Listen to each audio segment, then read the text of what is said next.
So a new report has come out from the IG exposing that there were 26 FBI informants at the Capitol on January 6th, and most of them were involved. Several of them went inside.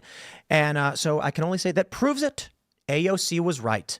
That's right. AOC said a couple years ago that J6 was an inside job and she demanded answers. I'm actually not kidding. She said police were involved, but it's not politically expedient to investigate why cops were letting people in and opening doors. Good question, AOC. I agree with you. If AOC says it, I must be allowed to say it too. If the media gets mad about it, no, take it up with her. The crazy thing about the story, though, is that most media outlets are burying the lead, covering it up, or outright lying through manipulative context. While we know that 26 informants were there and a part of the riot and in the building, what's the headline say for some of these stories? FBI had no employees in the building or in the crowd. Well, that's weird. That's not what we're saying. They're definitely trying to cover it up. So we'll talk about that. Then I just absolutely have to. There's a story from CNN they put out claiming that they uncovered a prison and a man was inside. And literally everybody on X is saying it's clearly staged and fake. Now, far be it for me to know for sure, because, you gotta have the evidence. But I can just say this. The man they found in this prison, they claimed had been locked up with no windows for 3 months and hadn't had any water or food for 5 days. He easily stands up of his own volition, stares at the sky and says, the light, the light. Everybody knows that you can't even go 10 hours in the dark and then try and stare up at the sky, because you don't even like it when your wife or husband turns the light on. But we'll talk about that story too. We got a bunch of other stories that we will get into. Before we get started, my friends, head over to castbrew.com. Buy Cast Brew coffee. We got some good coffee. We got Stand Your Grounds medium roast.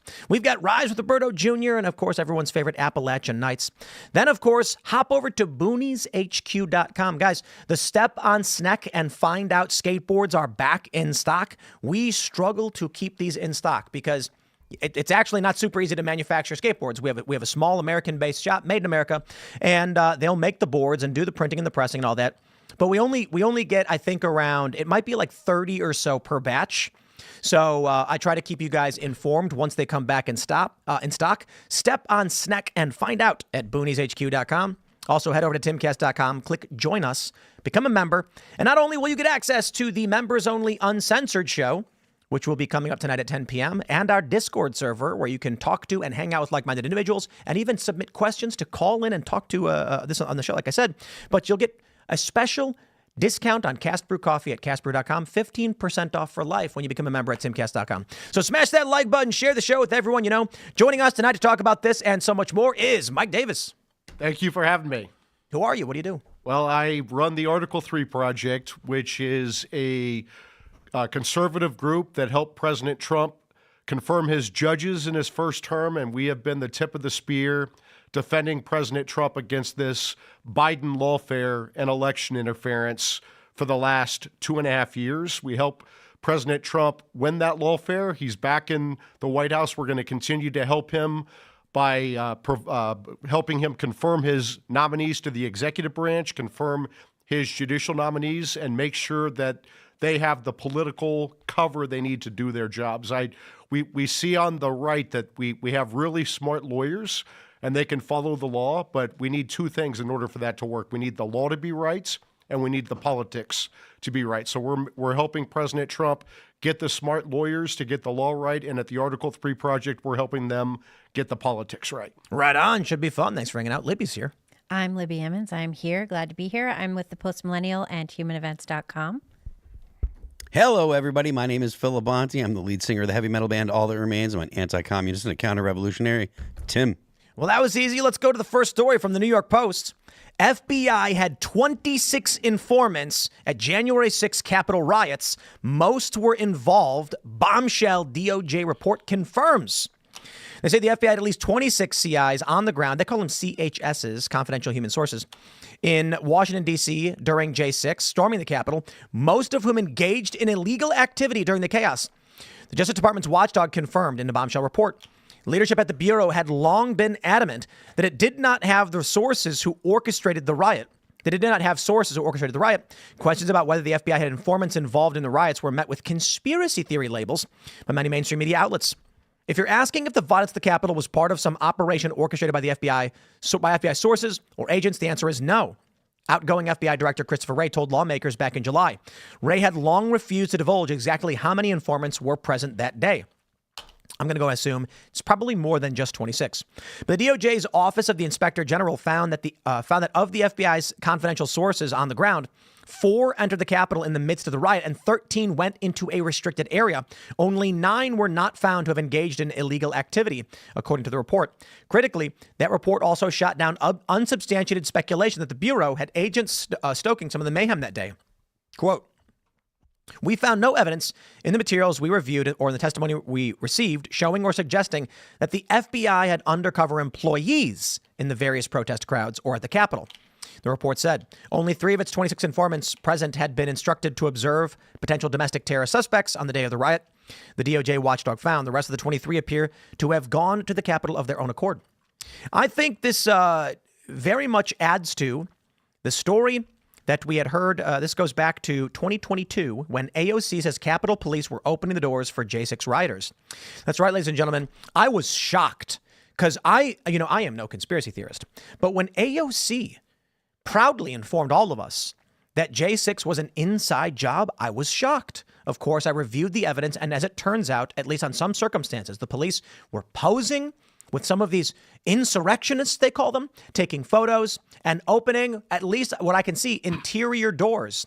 Not only the interior doors, but was an instance where after doors had been opened, the police just stood next to the door and told the protesters, one guy says, "I don't agree with it, but I respect it."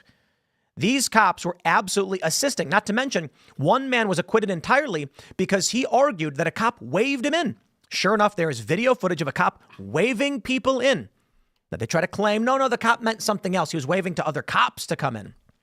Sure, I think AOC is correct. Let me play this video for you. You can hear it right from her, adamantly expressing 2 years ago exactly what happened. Like Antifa? And that there were actual officers working with this, and we never got to the bottom of that, and we never got any answers about that. And then to this day, we're just supposed to pretend that that never happened. What about Antifa? I have no idea what happened to the people on the inside who were very clearly sympathetic with what was going on and opening the doors wide open for that. And I'm supposed to sit here and pretend like none of that ever happened. And then right afterwards, you have a massive, you just have this idea that throwing money at that problem is going to make it go away without any accountability. And so this is where these things are breaking down. We're not safe. And it's not just about members of Congress not being safe. The food staff workers aren't safe. The janitors aren't safe. Like, we need to get to the bottom of this. You see what she was saying? She was calling for an investigation. She wants answers as to the federal law enforcement elements that were actively assisting J6. Well, I agree, AOC. It sounds like an inside job. And I'm going to stress this, too, in all seriousness, outside of any tongue-in-cheek joke or something like that. If one police officer, just one, helped the rioters in any way, and we know they did, that's an inside job. Okay? What they're trying to do is when we say it was an inside job, they immediately jump to the claim that it means the government orchestrated the plot and made it all happen. No. Listen, if there is a bank, okay, this is what we said 2 years ago when we talked about this. If there's a bank and like 3 guys go to rob it and one security guard opens the door and puts a wedge in it and then walks away, we call that an inside job. Now, imagine if that happened and the police came in and said, looks like it was an inside job because this guy, who works here, opened the door for the robbers. And then immediately the media said, are you implying that the bank manager, along with all of its staff, coordinated with the police to steal the money? No, I didn't say that at all. I'm saying there was at least a certain or small element of internal security and law enforcement that assisted in this. It could be one person, but it's a fact. And now this just adds to it because FBI informants were actually rioting in the building. So what does this mean? What does this ultimately turn into? I mean, Trump's going to pardon these guys. He said what in the first 9 minutes? I hope he does. That's what he said. First 20 minutes. Well, I mean, I hope he does. I don't see any reason to keep these people behind bars anymore. No, I don't either. What is it, like some 1,500 people almost, something like that? I don't have any. I honestly don't know. I know it's a lot, but I don't. Large number. Is it? I didn't know that it was over 1,000. Oh, it's like substantially over 1,000. Yeah. It's somewhere between like 1,300 and 1,500. Yeah, it's like 1,300. Yeah. Trump said in the first 20 minutes, it's like the first thing he's going to do, he's going to just pardon. Well, good. I mean, that should be the case. And The thing that really struck me is the way that the mainstream media or the legacy media or the Democrat-run media is framing this. They're saying that there were no FBI agents, that there were no employees, and they're obfuscating the fact that confidential informants don't actually work for the FBI.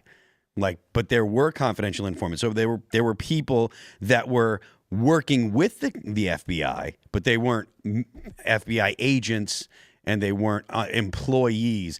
And the fact that the media is running with that, and they're, again, obfuscating the fact that there were government assets in the crowd, and those people were egging other people on to do things. It's clearly dishonest, and it's frustrating because you've got, this is going to be the narrative that the left is going to spin. Let's take it up a notch, though. I got a question for you, Mike. We had the journalist Stephen Baker, I believe. I'm not getting his name wrong, am I? He was the one who was criminally charged. Yeah, he sure was at the Blaze. Yeah, he said he thinks this is actually a plot from the Pentagon, that they wanted the J6ers to riot, that they were hoping for some violence that they could ultimately use, and that if you look at the actions taken by the federal government since then, it only really makes sense if there actually was extreme violence. All we really got was basically trespass and some vandalism. And if you can even call it trespass on a lot of these cases, the people who broke the windows, that I get. You fight cops, you hit cops, you go to jail, that I get. But there was he and another guy I talked to said that one of the cops working at the Capitol Police evacuated the members of Congress. Had he not done that, they could have gotten hurt, might have been likely, and that he got in trouble for having done that because he was not given orders to evacuate. So it's his opinion that they wanted this to happen. They intentionally didn't bring police or National Guard because they needed an excuse to go after Trump. But I'm curious what you think. I would say this: January 6th was a lawful protest permitted by the National Park Service that devolved into a riot. And I think what the Biden Justice Department tried to do with January 6th, along with the January 6th committee, is they tried to use this as an excuse to cancel Trump and cancel Trump's movement, right? They wanted Trump and his ideas, his America First movement, to go away. And so what should have happened is they should have looked at January 6th and said, wait, people who are there legally, people who are outside have, even if you think they're wrong, even if you think they're crazy, they have an absolute First Amendment right to protest their government and protest the election. And then there's a second category of people who trespassed, and there's a dispute whether some people even trespassed if the cops are letting them into the damn building. But let's just presume that they trespass. Okay, then you charge them with trespass. And then there's a third category of people who were violent, and you charge them with violence. But I was a staffer on the Senate Judiciary Committee during the Kavanaugh proceedings when you had protesters threatening violence throughout the Capitol, trespassing into offices, trespassing into restricted zones. Not a damn thing happened to them, right? You look at the BLM and Antifa rioters, the much more deadly and destructive BLM and Antifa rioters. They caused billions in damage. They killed dozens. They essentially get amnesty. So what they did on January 6th is they wanted to lump everyone together, call them insurrectionists, even though no one was charged with insurrection. How many insurrectionists go into a nation's capital unarmed, get to the Senate floor of the nation's capital, walk through velvet ropes, follow police direction, and don't burn down the damn place? Got an escort. Yes. To the Senate chambers. Yes, they did. When the Q shaman, of course, was seen on surveillance footage walking around, politely asking police, and police directed him. That's an inside job. Mm-hmm. Yeah, and why? So shaman wasn't working alone. The police let him in. And if everyone else is getting charged for January 6th and they're hunting people down for years, and 1,500 people are charged, why weren't these 23 paid FBI contractors? Well, weren't there 23 who were paid, but they just showed up that day, and 3 who were who were working that day, right? There were 3 who the FBI said, why don't you come out? And then there were 23 who showed up at their own volition, who had not allegedly been requested by the FBI. That means they were just participants. Yeah. So why weren't those 23 who were supposedly off duty that day? Why weren't they charged like the rest of the January 6th 11 people? of those 23 went on to the restricted area outside the Capitol, and And of the 3 who were asked to be there, one of them went inside the Capitol. And they weren't charged. Yeah. Right. So why weren't they charged if they're off duty? Why weren't they charged? And another 2 of the 23 went into the Capitol because it was 3 went in altogether. So maybe they were on duty, and that's why they weren't charged. Yeah, it is confusing as to why they weren't charged. How did their names never come up? And then they talk about how the report was saying, people just on the grounds weren't going to be charged. Well, they're doing that now. now. We know that they've been charging them. There's like tons and tons. If you look at the Capitol breach cases and do a search on the DOJ website for trespass, it's like hundreds of entries of people who are charged with trespass. Yeah, I mean, think about this. They're trying to say that these January 6 protesters tried to stop the peaceful transfer of power on another branch of government. Well, what the hell do they think they did during the Kavanaugh proceedings? They disrupted the proceedings, going 8 seconds into the proceedings. You have Kamala Harris and the paid protesters in the gallery disrupting the proceedings the entire time. They chased senators and threatened them. They threatened them outside of their homes. They tried to obstruct the vote on the Senate floor. I was there for all this. Nothing happens. You even had Amy Schumer trying to occupy the Supreme Court at one point. I mean, this is all true, and all this stuff that all of the people outside of the Supreme Court justices' homes and the person that was threatening Kavanaugh and all of these things are just swept under. You mean Chuck Schumer when he went to the Supreme Court and physically threatened Kavanaugh? Yes, and he Gorsuch, did. my former boss. He did. He by name, yes, absolutely.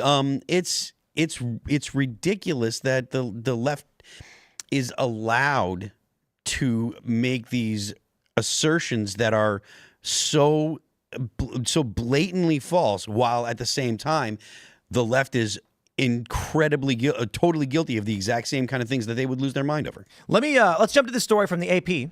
They've got a better framing of this. So, of course, in the previous segment, we're talking about how, there were 26 confidential human sources on the ground, 3 of whom were paid. And we know that from AOC and many others, there were police officers who were assisting. There's video footage of the shaman being led to the chambers by Capitol Police. Well, after this IG report comes out exposing that there were 26 informants involved, with the majority of them participating in January 6th, here's how the corporate press frames it. Let's start with the AP. Watchdog finds FBI intelligence missteps before J6 riot, but no undercover agents were present. Well, that's a really weird way to frame a story that shocked us all by learning that 26 informants were there. How about this from Axios? There were no undercover FBI employees at the U.S. Capitol or rally at the Ellipse on January 6, 2021, according to a new Watchdog report that further debunked conspiracy theories that law enforcement instigated the deadly riot. Let's try USA Today. No FBI informants were authorized to enter Capitol on January 6, 2021, DOJ report. How come none of the headlines were FBI informants illegally entered restricted grounds and the building participating in the J6 riots? Because the media is lying to you and colludes with these intelligence elements. This is why MSNBC and CNN love to hire retired intel guys. Yeah. It's because one big incestuous family tree. Well, you missed our headline. Our headline did say that at the Post Millennial did say that FBI sources went into the Capitol.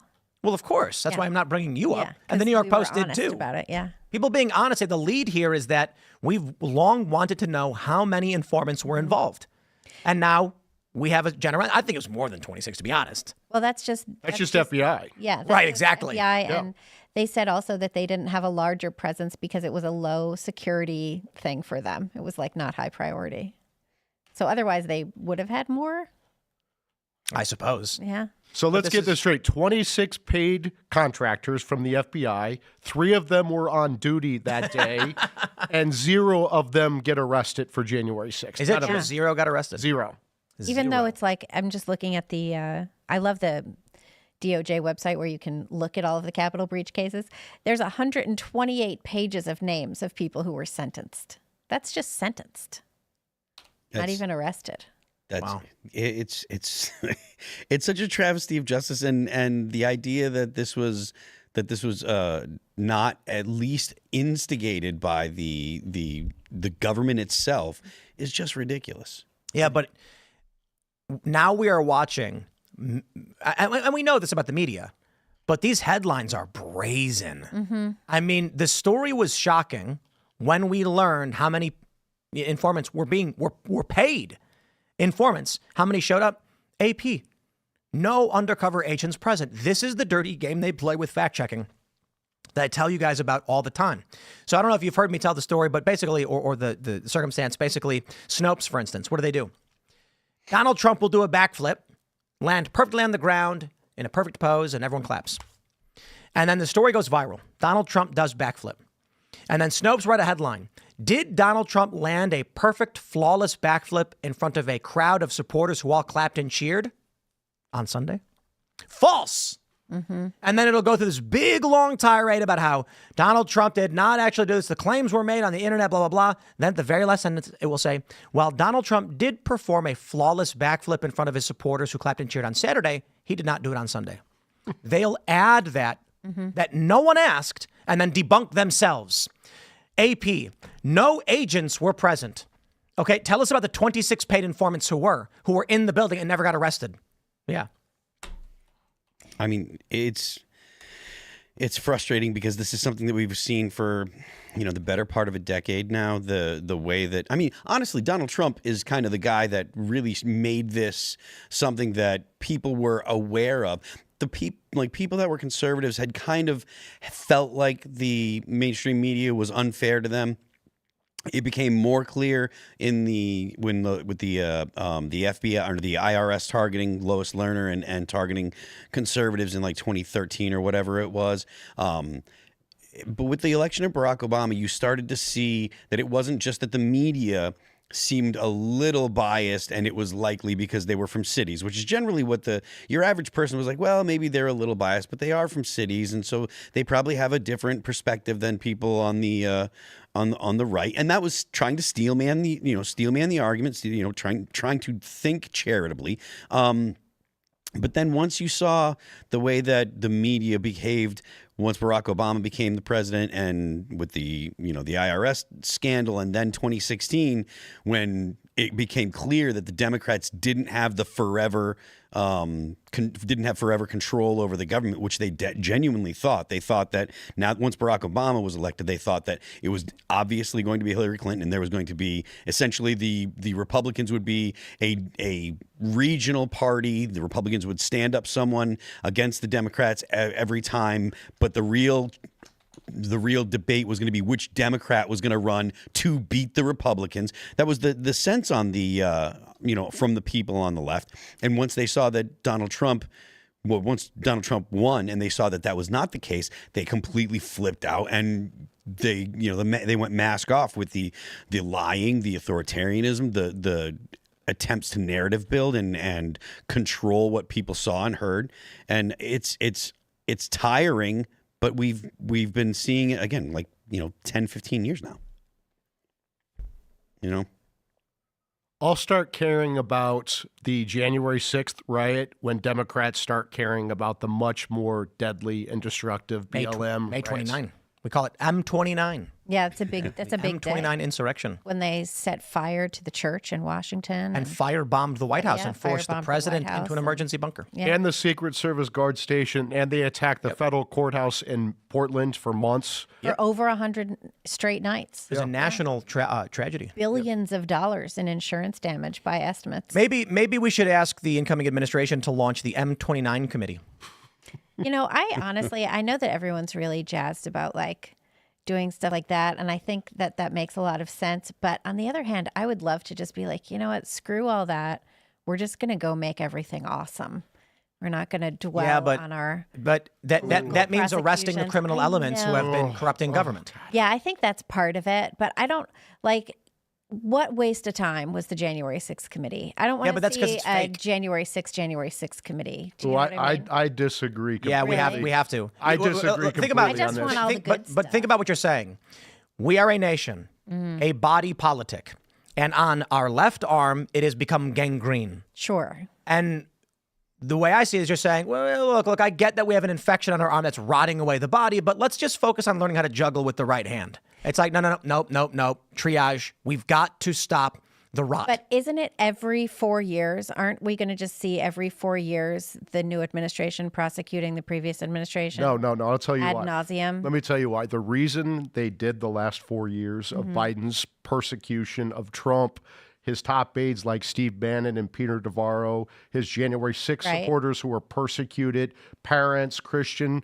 The reason that stuff. The reason the Trump should Biden pardon those regime people, did too. this, along with their Democrat allies in New York, Atlanta, other hellholes around the country, is because we let them get away with this the first time. I think we need to give them a healthy dose of their own medicine. I call it the dead chicken strategy. Give them a healthy dose of their own medicine, show them power for their real crimes instead of our side's non-crimes, and so they never do this again.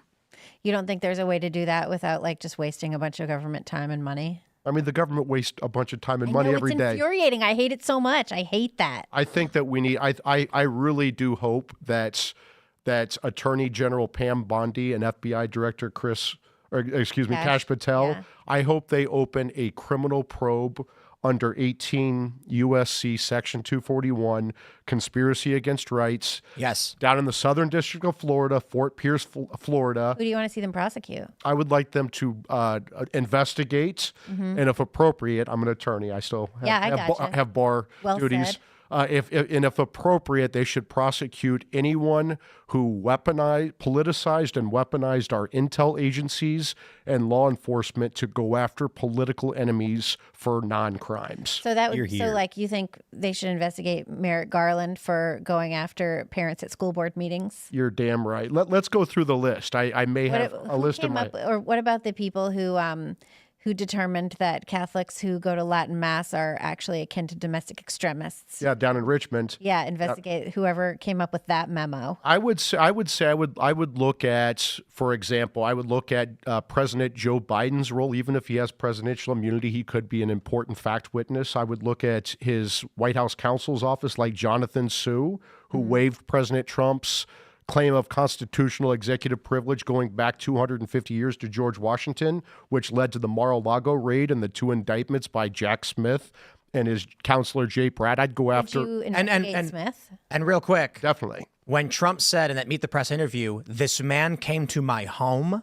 Yep. Oh, I hope he does not forget, and he brings about accountability and justice. Well, the good thing is that President Trump is not going to have to worry about any of this, because if his Justice Department does its job, they're going to obviously open a criminal probe under 18 USC Section 241, just like Jack Smith did. That was one of his charges an investigation of Robert Hur, for not releasing that transcript, the unredacted transcript? Nobody's above the law. There is a long list of people, and I would say Fani Willis, Nathan Wade, Tish James, Benny Thompson. Benny Johnson. Benny Johnson too. I do know I screw that up every time.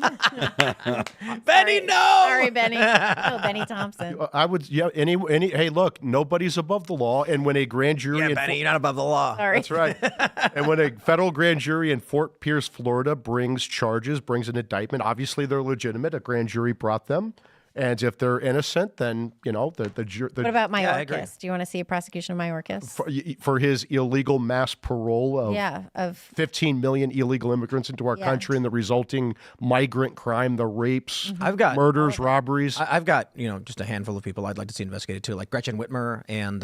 What would you investigate Whitmer for? The deaths of the elderly during COVID. Would you throw Cuomo in there, Andrew Cuomo? Absolutely. And Wolf and Newsom and who am I forgetting? There was a memo that came out from the CDC. New Jersey. Yeah, that governor, the governor. His name. He's just. We can still go after. They all did the same thing. They put COVID patients in nursing homes. Murphy. And we saw the reports. I believe right there, I would say probable cause to open an investigation, present a preponderance of evidence to a grand jury and say, should we indict on the evidence we have? And if they say yes, then we'll build our case. According to the reports that came out, and some of it may be political, I don't know, Cuomo killed 15,000 elderly people by choosing to put sick people in nursing homes instead of using, the Comfort that was brought to New York that Trump the USS Comfort. The ship. He could have used the ship. There was a memo that came out from the CDC in the spring of 2020 that instructed nursing homes to, once people went to the hospital to be treated, when they were done being treated, the nursing homes were instructed by the CDC to take them back. So that was the order that all of those governors were following. It was directly from the CDC. Those governors wanted to save their Medicaid money. I agree with you that it was wrong, but there was a memo. I think. I don't care. Like, do you think that they lost much sleep? And they can be investigated, and we can look at their communications, because for all we know, there's an email from Cuomo to a health official in New York who says, I understand there's a memo, but this could result in mass death of the elderly if we do this. And Cuomo might have said, yeah, it's fine, do it. They said to do it. Well, and yeah, it's like, okay. Latipo in Florida didn't do it. He didn't authorize stuff like that. Yep, he did a good job. So, yeah, I think there should be a lot of investigations and charges. I do not see how if we do not get a handle on the corruption, then when Trump gets out, the apocalypse starts all over again. 100%. And it's going to be worse than anything we have seen, because you're going to and look, we may have won this battle in the culture war.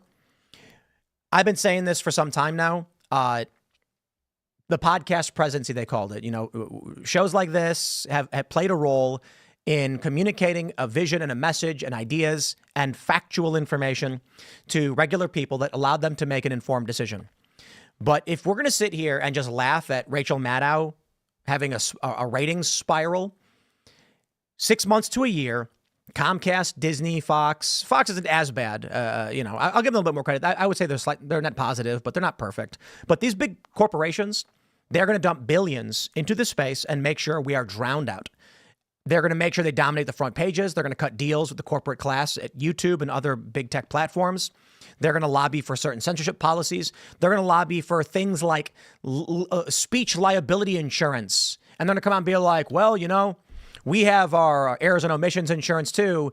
YouTube should require, you know, oh yeah. And then they're going to basically lobby for things that make it for small independent creators. It's going to make it impossible. Then when 2028 comes around, there will not be the authentic independent podcaster anymore. Then they come back in, and if these criminal elements are allowed to persist with Pam Bondi, Cash, and Trump just sitting by and letting it happen, they're going to come back and say, now we have to excise the populist movement. It's our last chance. 100%. And that's, look, I always say that today's Democrats, they're not our parents' or grandparents' Democrat Party. They're not liberals who love America. Absolutely. They are leftists. They are Marxists. They do not believe in free speech. They believe in censorship, and they do it under the guise of combating misinformation or disinformation, inconvenient or to reduce harm or yes, something like that. Inconvenient facts that end up being true. They don't believe in equality. They believe in equity, and they don't believe in equal justice and due process. They believe in a politicized and weaponized justice system. Yep, absolutely. If we do not stop them this time for their real crimes, I 100% agree with you, Tim. They're going to come back and crush us after January 20th, 2029. Absolutely. Like that's an argument that we make here regularly. The left that is currently in control of the narrative on the left side, on the Democrat side, they're not liberals, as much as people call them liberals, and it's fine to use that colloquially, but they're not actually liberal. They're progressives. They tend to be Marxist. They tend to believe in a lot of Marxist theory, even. And it's gotten so bad that there are even people that ostensibly would say they're on the right, but they're still making the argument that, oh, you know, the CEO that got killed, it was okay because he was rich and the guy that killed him, you know, was doing something for the poor. And it's like, that is absolutely unconscionable in a liberal society. Yeah. In a liberal society, that is not how it works at all. And the fact that there are more and more people on the left, and there are people that would say that they're on the right. I would make an argument that they're not actually on the right if they believe that, but they would say that they're not leftists, and they would say, but it's okay because of this particular power dynamic.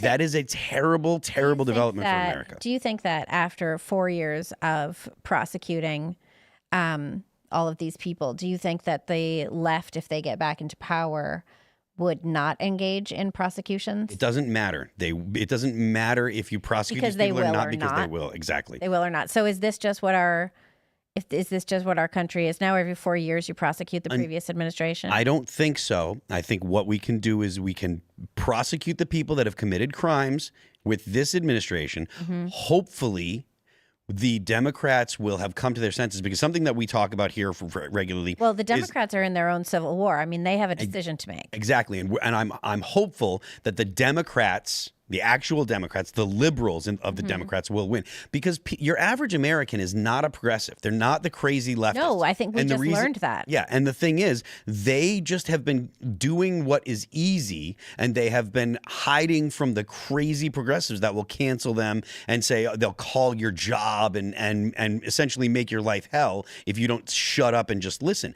Those people, the people that are progressives, need to be isolated, and they need to be removed from positions of power and positions of authority. And your normal Democrats, your normal Joe Manchins, right? Those people they care about working people, that have a desire to see, maybe they're pro-union, but they want to see things that are good for the working people.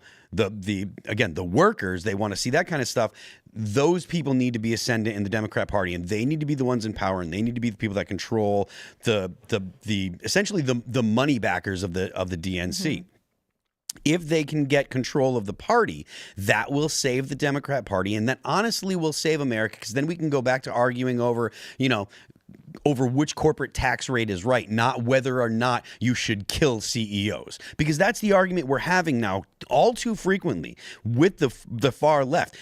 Is it acceptable to kill people because they're rich? We're talking about the terror in France. TERFs are Nazis, conservatives are Nazis. But the thing is, we're talking about the far left. We're talking about the exact same kind of thing that caused the terror in the French Revolution. Sure, and now they've brought their red smoke bombs to the U.S. I mean, we've seen them now, red smoke bombs in Montreal and in Greenwich Village. So I do think that's leaning, and I'm just curious, what are we looking at? We're coming up on 250 years as a nation. What are we looking at for the next 100 years of our country? What are our children growing into? What are they inheriting? There's a couple things that need to be done. First of all, we need to make sure we need to do our best to get as many of the leftists out of schools. So there needs to be massive change at the Department of Education and abolish the schools. Yeah, I'm talking about the schools of higher education. I don't know that you privatize can them. fix a lot of these. Schools, I think that one thing that would help fix a lot of these schools, one thing that would really do a lot, is if the government is no longer providing the student loans for your, gender studies, what we used to call basket weaving, things like this, right? Folklore and mythology. Right. Well, that's actually worthwhile, is the thing. Folklore and mythology are worthwhile classes.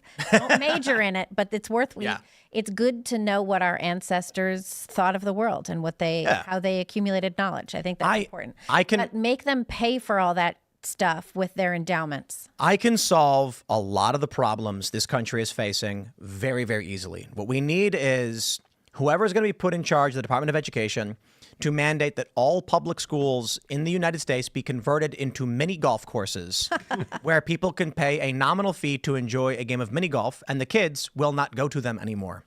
And as much as people are going to respond with, but then where do the kids go to learn?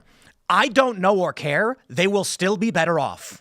That's how bad it is. I mean, that there's a lot of truth to that children are no longer taught. They're not taught things nowadays. And George Bush is responsible for a significant amount of this because of No Child Left Behind. The idea of No Child Left Behind was terrible. And then that was compounded with Common Core. Yeah, that just made teachers give kids that were failing passing grades. That's all it did. It was a terrible idea. It was a terrible precedent set. But you need to get the schools of education. So the schools where teachers go to learn, you need to get the leftist indoctrination out of there. So you need to get rid of Paulo Freire and all of his. Those are basically just all the grad schools. I mean, yeah, get rid of all essentially. The grad schools. Yeah. But yes, and these things. That's Teachers College. It's Hunter. Yes. It's all of the schools where all of the teachers go. Yes, 100%. And that's because so basically we end up because with all of the Southern teachers schools, are ideologically we get rid of possessed. the northern schools and the California schools, and we keep the southern schools, and then we're okay. I mean, I don't know if that's exactly how it breaks down, but the thing is, if you've got people in the schools of education being indoctrinated with Paulo Freire's garbage, sure, the pedagogy of the oppressed, I think is the book that he uses. There's all the time. There's theater of the oppressed. Yeah, there's all of this. The whole thing is about oppression, and you're not teaching kids things like how to read, how to write, how to properly construct sentences, sciences, how to do math, how to do basic things that you need to actually live. They're taught all kinds of just leftist mumbo jumbo, and the teachers are taught that. So when they get into the schools and they're teaching kids, they're teaching them absolutely insane shit. I got to be honest, like my view on a lot of this is it's either like it's gonna get really bad in 20 years because these kids are gonna grow up and their brains are gonna be fried. They're not gonna know basic survival skills. They will make demands of the government will collapse. People who are voting for other people, like, you're going to have a large population. These younger people are going to be in their 20s and 30s, and they're going to say, I hereby vote that all capable people of merit must do work for me. That's basically what they're saying, because they're going to be like, I don't know how to survive this, so we should tax everybody. Then the people who actually do work and make things get taxed. Everybody knows what happens then. The people there's this funny story that went viral where it was like a teacher did a communism lesson in the classroom and said, when the next test we take, we're going to average out all the grades and everyone will get the same grade. And then what happened was everybody ended up getting like a B-. And so the kids who didn't study were like, hey, I didn't even study and I got a B. The kids who just bombed the test, like, I got a B. But the kids who worked really hard and got perfect scores got Bs and got mad. Yeah, they would be. So the next time they did the test, it dropped down to a C. Because the kids who worked really, really hard were like, well, what's the point? I'm going to break my back and I'm not going to get that much. I better do what they're doing. They're chilling. So why study? And then within like 3 or 4 cycles, they were all failing. And because nobody felt like they had to take responsibility for it, because the harder you worked, you were being pulled back by everybody else. That's what's going to happen with the next generation. And so what I see is, okay, maybe in 20, 30 years, it all falls apart and collapses. But I'm not really worried because I got no problem living in a van down by the river. Now, these urban hippie liberal, city urban liberal types, we call them, they're going to be freaking out, bashing their faces on the table. Their water will shut off. They're not going to not know what they can or cannot eat. So, I always talk about how over at the Cast Castle, our other studio, there's fruit everywhere. We've got wineberries, blackberries, mulberries galore. Mulberries like crazy. And pawpaw fruit, and there's wild frost grapes. Heavens, there's so much food. But there's also these little red berries and these little blackberries, and they will kill you if you eat them. You got to be careful with that. And see, like in the Hunger Games. We know that because living out there, we checked we checked to make sure, and we used apps and we searched on the internet, and then we confirmed. And these urban liberal types don't even know that you can eat a berry off a plant. They've never gathered before. I mean, some have, of course. They'll go up north and they'll go mapling or whatever they might do, but they're not going to have any idea. It's remarkable to me when, and I'm not going to pretend to be like some survivalist expert when I tell people, black walnut trees you can tap and you can drink the sap. And they're like, wow, I didn't know that. Well, it's not a common thing, but black walnut syrup you can make. And maple trees, yeah, you can just drink the water right out of the tree. It's lightly sweet or whatever. People don't know anything about how to get food anywhere. And I hear it all the time from people who come from the cities being like, can I eat that? And I'm like, yes, it's food. Like, what do you think you're eating at the grocery store? Do you think there's like a machine that makes the strawberry? They grow it on the ground and they throw it in a bucket and then they give it to you. That's why you got to wash it off. There's pesticides or whatever. I had a friend, I was telling him I was eating the eggs that your chickens made. And he was like, I prefer the ones from the market. I was like, why? These ones are way better. Yeah, fresh from the chickens. But yeah. So my point is, these kids in these schools are going to grow up totally clueless. And then once they can vote, they're going to say, I hereby vote to take Phil's stuff because, Phil's oppressing me by being rich. And meanwhile, Phil is just going to be some dude living on like 5 acres who has his own garden. And he's going to be like, look, I planted this food so I could eat it. And like, yeah, well, you have more than I do, so you're oppressing me, so give me your food. Well, this is communism. I mean, this is what happened in Soviet Russia. And that's why I'm saying the worst case scenario is when everything collapses and these people are eating each other in the streets, I'm not going to be anywhere near them. And I think I can take care of myself. I will not enjoy it. But, we're trying to resist this from happening, resist this movement, and we want to make changes so that we can live in comfort. But look at the CEO assassin. This guy was so dumb. He murdered someone because he doesn't understand how the system works. These young people have dissociated or been dissociated from basic functions of economics to where they believe, like psychopaths like Bernie Sanders, that healthcare is a human right. But the best way to phrase it is anything that requires the human labor of someone else is not a human right. You can't force a doctor to treat you. They are going to try with guns. When it all falls apart, I think I'll be all right. unhappy, but all right. Or we can stand up now, we can hope, and we can pressure, and we can campaign, and we can vote, and we can educate, and we can fix these systems this cycle while we have the chance, and then start to educate young people properly. I mean, I was fairly black-pilled before the election of Donald Trump in the recent election. I really did think that the narrative that is spun by the left and by the mainstream media had gotten so deep inside people's heads that they were going to vote for Kamala Harris. I thought so too. I was worried about it. I really believe. And to be honest with you, if the Democrats hadn't blown it, if Joe Biden hadn't blown it with the border his entire time, that might have been true. But I think if he hadn't dropped out, he would have had a much better chance than Kamala did. I'm not so sure about that because I think a lot of people were pretty aware that he's dead. He was a walking dead man. Oh man, we definitely got to talk about all the commutations and pardons. But if you want to hit that point before we jump to the next. Yeah, the point that I'm making is to amplify Tim's point. We do have a chance now, and I'm very thankful because I thought that I hope you guys are right. Let's jump to this story from The Wrap. Heavens, look at this. CNN's Clarissa Ward frees Syrian prisoner left to die in windowless cell. Video. Moving footage shows Syrian civilian emerging to the light for the first time in 3 months. Now, anyone who's got, I don't know, like a third grade education is immediately going to say, hold on a minute. He was emerging to the light for the first time in 3 months and he's staring at the sky. Is he blind? How many of you, honest question, Mike, are you married? I'm not. You're not married.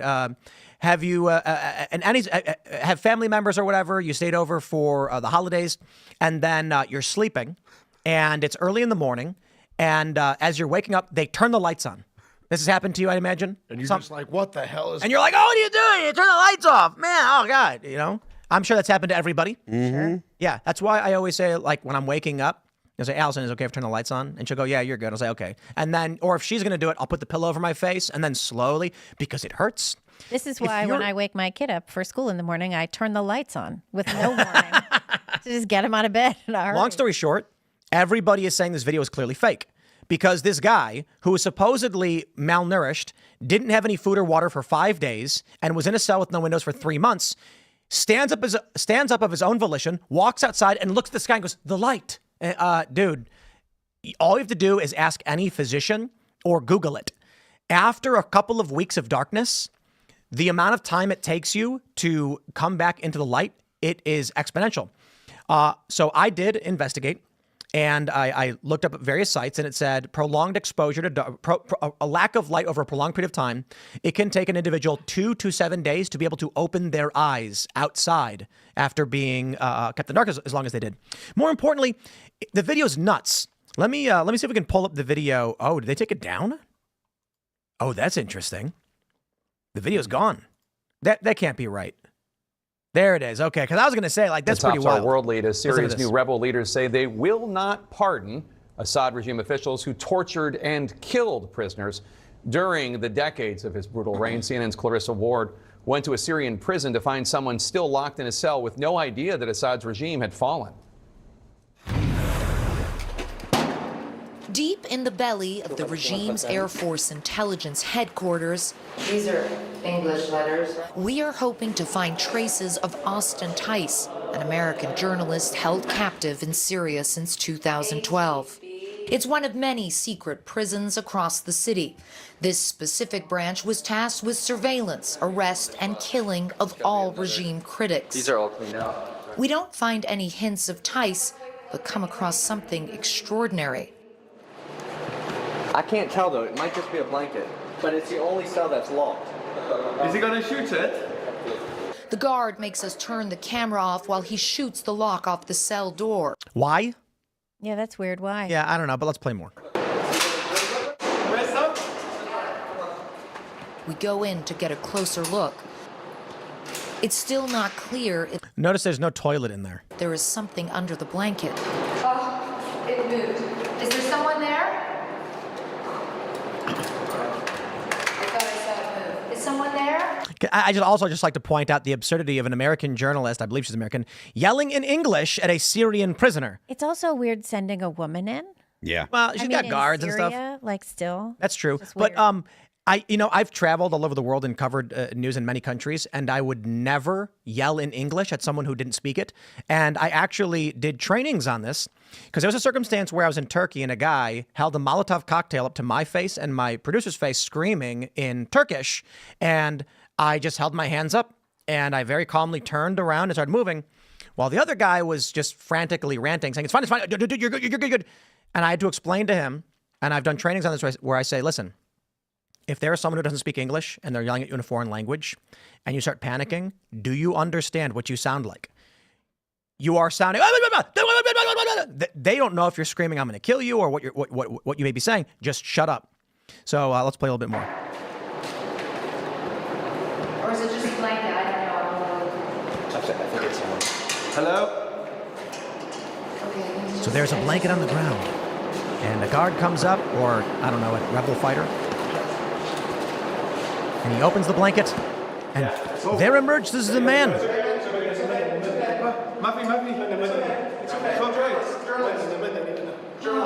I'm a civilian, he says. I'm a civilian. He stands right up with ease.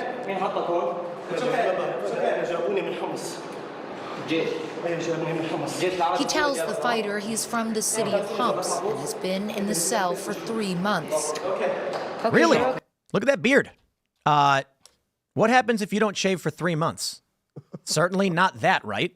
Yeah. I'm sorry. Let's just stop wasting time. His fingernails are well trimmed. Maybe not perfectly, but his fingernails are cut. Someone in a prison for 3 months is going to have a long beard and long fingernails, unless they've been coming in and treating him. They also go on to say he asks for water. He grabs her arm. Okay, Water, please. I'm sorry. They claim that he hadn't had food or water in 5 days since the regime fell.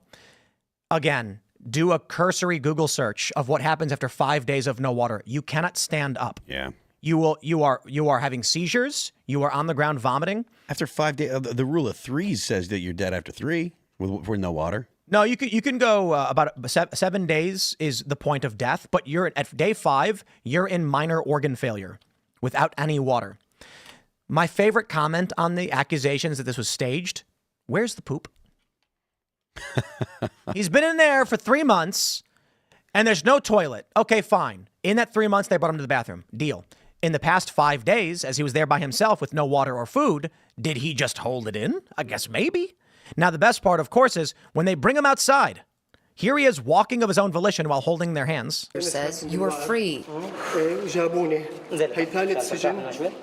This is the 3rd prison they brought me to, he says. The 3rd prison. After 3 months in a windowless cell, he can finally see the sky.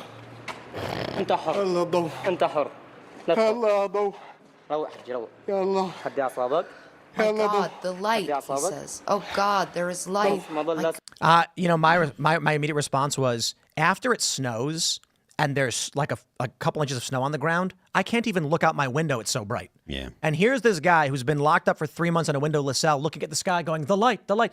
Okay, so I'm sorry. Look, I'm not saying I know for sure that CNN did anything. Maybe they're just so dumb that the Syrian rebels told them it was happening and they went, okay, I guess.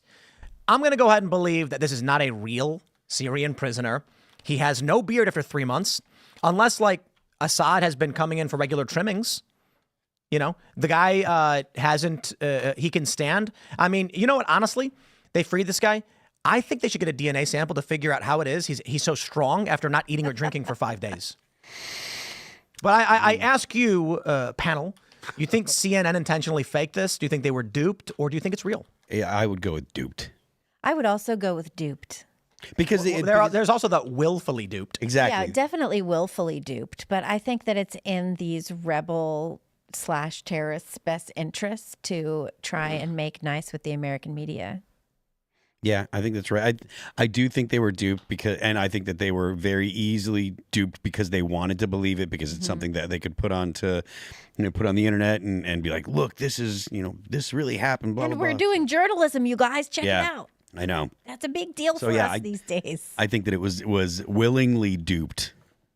They were duped, but it was willful. Yeah. Well, I mean, they weren't looking to challenge what they were being told. It was convenient for them to not challenge them and say, "Hey, this might not be true." Yeah, they just roll with it. I think people don't realize just how often the corporate press stages things. There was a major instance where some protesters, I think it was in like Anaheim, California, were marching through the streets with a flag. I think it was a Mexican flag. And one of the reporters asked a group, it was a reporter from a corporate news outlet, asked the group to huddle together and so we could get a picture of the flag. And everybody was like, yo, someone caught this on film. Where he's like, hey guys, can you come together and like kneel on the ground and stand up and hold the flag and I'll get a photo of it? And then everyone said, that's a staged photograph for the news. Mm-hmm. They were not huddling together and holding the flag together. A reporter asked them to do it. That's called staging. But these reporters don't care. They're like, what do you mean? They were here with the flag. It's fine. The Saddam Hussein statue toppling was staged. Oh, really? Yeah. What was that? That was like, what was it? Was it Desert Storm? No, it was Iraqi freedom. It was Iraqi freedom, right? It was after 9/11, right? That's when it was, and it wasn't like it wasn't organic that people were pulling down this statue. There were like Americans there being like, "Hey, don't you guys want to pull down that statue? We'll take some pictures of it." Yeah, they right. Yeah. They gave them all. They used tanks to do it. They used Abrams tanks to pull it down. Right. You know. Yeah. And I mean, look, it's not like the people of Iraq were happy with Saddam, and it's not like they weren't, extremely excited about the idea of pulling the statue down. Right. But it wasn't the people of Iraq saying to the Americans, "We need to pull this down." It was like, It was a little different than that. Yeah. So. The corporate media is fake. What else is new, I guess? This is like the 8th subject we brought up about them lying. Did you see Van Jones? Did you see Van Jones's clip at the New York Times? I think it was at Deal. Well, let's pull it up. It was really interesting. We have this story from the Post-Millennial. Van Jones laments the decline of mainstream media, says Dems don't understand it. Well, let's hear it from his own mouth. In the Philly suburbs. And I'm telling you, we are way off. The entire political class is way off. First of all, digital is a new door knocking. Mm-hmm. You got to understand that. We were laughing our butts off at Donald Trump for suspending his door knocking campaign and letting Charlie Kirk and Elon do a bunch of stuff online. We said, these guys are idiots. These guys are stupid. Then you start knocking on these doors. You know what people come to the door with? Their phone in their hand.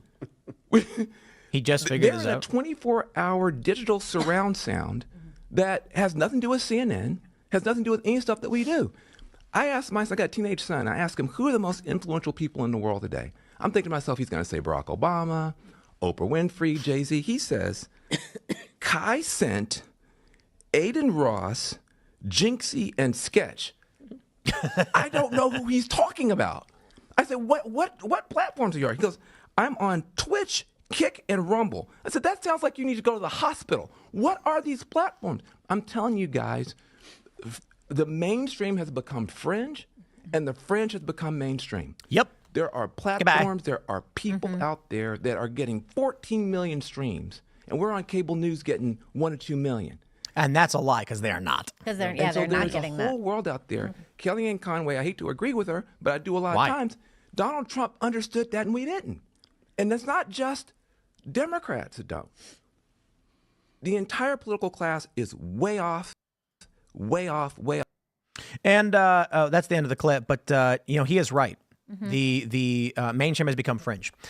Now, I ask all of you watching at home, do you think that after watching this, they're just going to sit by and go, guess we lose? Or are they going to say, the New York Times, like how much money, how many subscribers the New York Times has, Libby, have? Do you know? I don't know. But they make a lot of money. Yeah, they do. Comcast, Disney, MSNBC, they're being spun off. But these big corporations have resources to spare. They absolutely are going to come into the space. They're going to start producing for YouTube. They're going to have marketing. 11 million subscribers. Yeah. Wow. They're going to, and what is it, like $10 a month or something? Yeah, something like that. But it's interesting. 11.09 million subscribers. 10.47 million of those are digital only. Yeah. Wow. Yeah. So these companies, they're going to come to the digital space and they're going to start going to these liberal personalities and say, we're going to give you $10 million a year to license your show. And we're going to put $20 million in marketing. We're going to put up billboards in every city. You will be ubiquitous and you will say what you are told to say. And they're going to go, deal, boss, whatever you say. And then these authentic podcasters will drown you out. When they put $20 million in marketing, and then go to YouTube and say, look, this is the biggest channel. It's got 10 million subs. It's the biggest news channel. Stop promoting these other ones. Do a home bar that features the existing channels that you know are safe, that advertisers are happy with, and you're never going to have to worry about an adpocalypse again. And YouTube says, you got it, boss. You know, I know they're going to do it because YouTube did it several years ago. They propped up CNN, MSNBC, and Fox News and downranked all the independent podcasts. They will gladly do it again when MSNBC, who pays Rachel Maddow $25 million, MSNBC is going to say, we have carriage fees for now. Where do we go in 3 years with our ratings being zero? Okay, let's take those carriage fees. Tell YouTube we want to be on YouTube TV. Pay us there. We'll give it to you at a premium.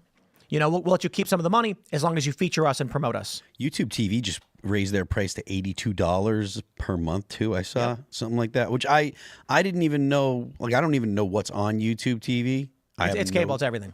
It's everything that's so. If you, it's got every channel basically. Okay. Well, I mean, I don't know. Look, it's like cable TV. So we have YouTube TV. Mm-hmm. So when we put on the news, it's through YouTube TV. Okay. And I can pull up any channel I would normally watch. They got everything as far as I can tell. You have to pay extra if you want like HBO and all that stuff. Extra on top of the $82? Of course, that's how it's always been. Insane. But that's the same as cable. Cable, $70 a month, and if you want HBO, it's $15 a month extra as a premium subscription. So they're doing the exact same thing, but it's digital now. I mean, then you've got Dish Direct. All of the cable companies are turning into subscriber services that bundle all of these channels. The weird thing about it, though, is like, I don't know that we need channels when we have video on demand. Yeah, I don't watch a lot of stuff. I'll be like, oh, I want to watch, whatever, something that came out 15 years ago, and I'll go watch that. Yeah, AI is going to end media. Like we are so close to it being over. I don't think people really You mean understand. in terms of storytelling? Yeah. I keep hearing from people, they're like, nah, AI will never capture that great storytelling that humans get. And it's like, no, you are wrong. You are wrong. We are a couple of years away from procedurally generated movies that hit. Well, sure. I mean, you just give it a formula. Once you know the formula and you can crack that, then you can do any story. This is how Netflix made House of Cards. Mm-hmm. They noticed that they had a really high viewership on political thrillers and Kevin Spacey movies and said, let's make a political thriller with Kevin Spacey. Well, and then they also ripped off the British version. Yeah. Yeah. They were basically like, we looked at our data and saw what people liked, and we're going to make this. Mm-hmm. Imagine what happens when AI, where we are right now with AI is already crazy. The Grok image generator is, for the first time, you can AI generate pictures of Kamala Harris. Yeah. And I know it seems silly, but it was actually difficult to do. You'd go to all these different AIs and it would give you this weird looking, mixed race woman, and it wouldn't really get Kamala. Now the Grok AI nails it. These AI videos that are coming out are getting better and better. A year or two from now, it's going to be indecipherable to the average person. Potentially a year or two from now, because of the exponential increase, it is going to be outright full-on procedurally generated movies where I'm going to type in or just voice to text, movie AI, give me a superhero movie where Spider-Man has to team up with Phil Labonte of All That Remains to take down Rhino, and Rhino's wreaking havoc in New York City, and make it compelling and put in a good love interest. And it'll just rendering. How long ago was the Will Smith eating spaghetti video, AI video? 2 years ago? Was that 2 years, 24 months maybe? And it was just like weird and gross. Yeah. And I remember we were talking, everyone was kind of wowed by that. It was like, wow, look at it move. It's still weird, but man, and everyone is saying, look, the next thing is going to be crazy. And nowadays, you can generate incredibly crazy stuff that looks absolutely real. I don't know the website or what I think it was an Instagram account. There's a bunch of websites. Well, there was an Instagram account that makes these real weird, creepy ones. A lot of times they're using eggs or things that flow, and but the textures were what was really the most remarkable. Is the textures on smoke, the textures on, again, like eggs, and like there's kind of like flowing people that kind of, and but it wasn't like it wasn't this fever dream kind of thing. The textures were very, very realistic. It was to the point where you were like, okay, that's on par with any kind of practical makeup that I've ever seen made in computer generated. So, but anyway, I digress. Imagine what happens too when this comes into the podcast space. I've already talked to people in news who have said they are generating an AI likeness that can be fed a script and produce a video podcast of a person that looks normal, looks like any other video podcast. Well, maybe the Democrats won't need to do their big plan. They have this big plan to try and combat Turning Point USA. They want to create their own Turning Point so that they can get their own Rogan because they lost their old Rogan. It's not going to... Because it was Rogan. And yeah, it's very funny. But so they were talking about, in the New York Times, they were like talking to all of these, influencers and creators on the left who were saying, we weren't even getting any money until the last couple of months of the campaign. Nobody was paying us.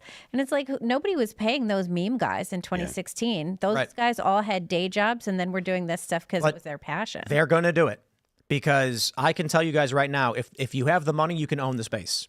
And it's not like it's so simple you can snap your fingers and do it, but there is an amount of money to get a channel as big or bigger than Rogan. The question is, do you want to pay it? Well, for a while, nobody did because they didn't care about this space. What do you mean? You just buy the channel? No, you can just pay in marketing and easily build up a channel. You can make it so that it's a combination of so an outsider. If you've got $20 million, you can relatively easily get a 5 million subscriber channel and get hundreds of thousands of videos of views per video. You do need good talent. You can't just be some random moron. So easily what they do is they'll go on YouTube. They'll say, this channel's got 117,000 followers. Let's bring them in, refine them, give them the marketing, pump them up, put $20 million behind them, billboards, every city. Then we're going to plant stories in the press. We will make this person matter. We will make them bigger than Rogan, and they can do it.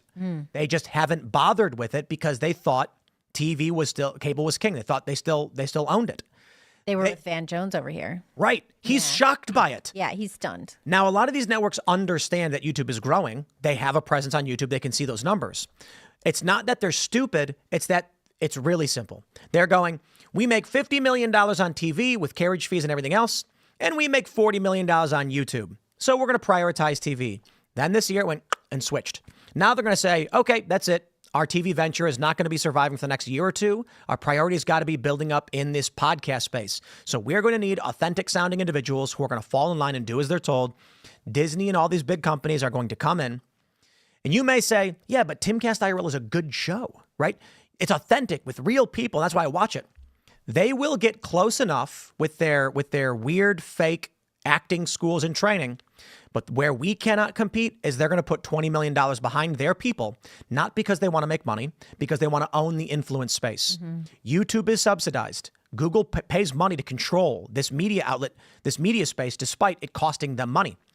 Do you think the Democratic Party establishment, the neocons and the neolibs are going to sit back and just not do that? Or do you think they're going to be like, we have billions of dollars under our control to spare? Or how about the deep state? Do you think untoward elements are going to sit back and just be like, I guess we lose control of the narrative? These next couple of years are going to get crazy, and don't be surprised if by 2026, you're going to see a Rachel Maddow type with 17 million subscribers on YouTube, getting 3 million views per podcast with segments. They're going to be making 70 to 80 million.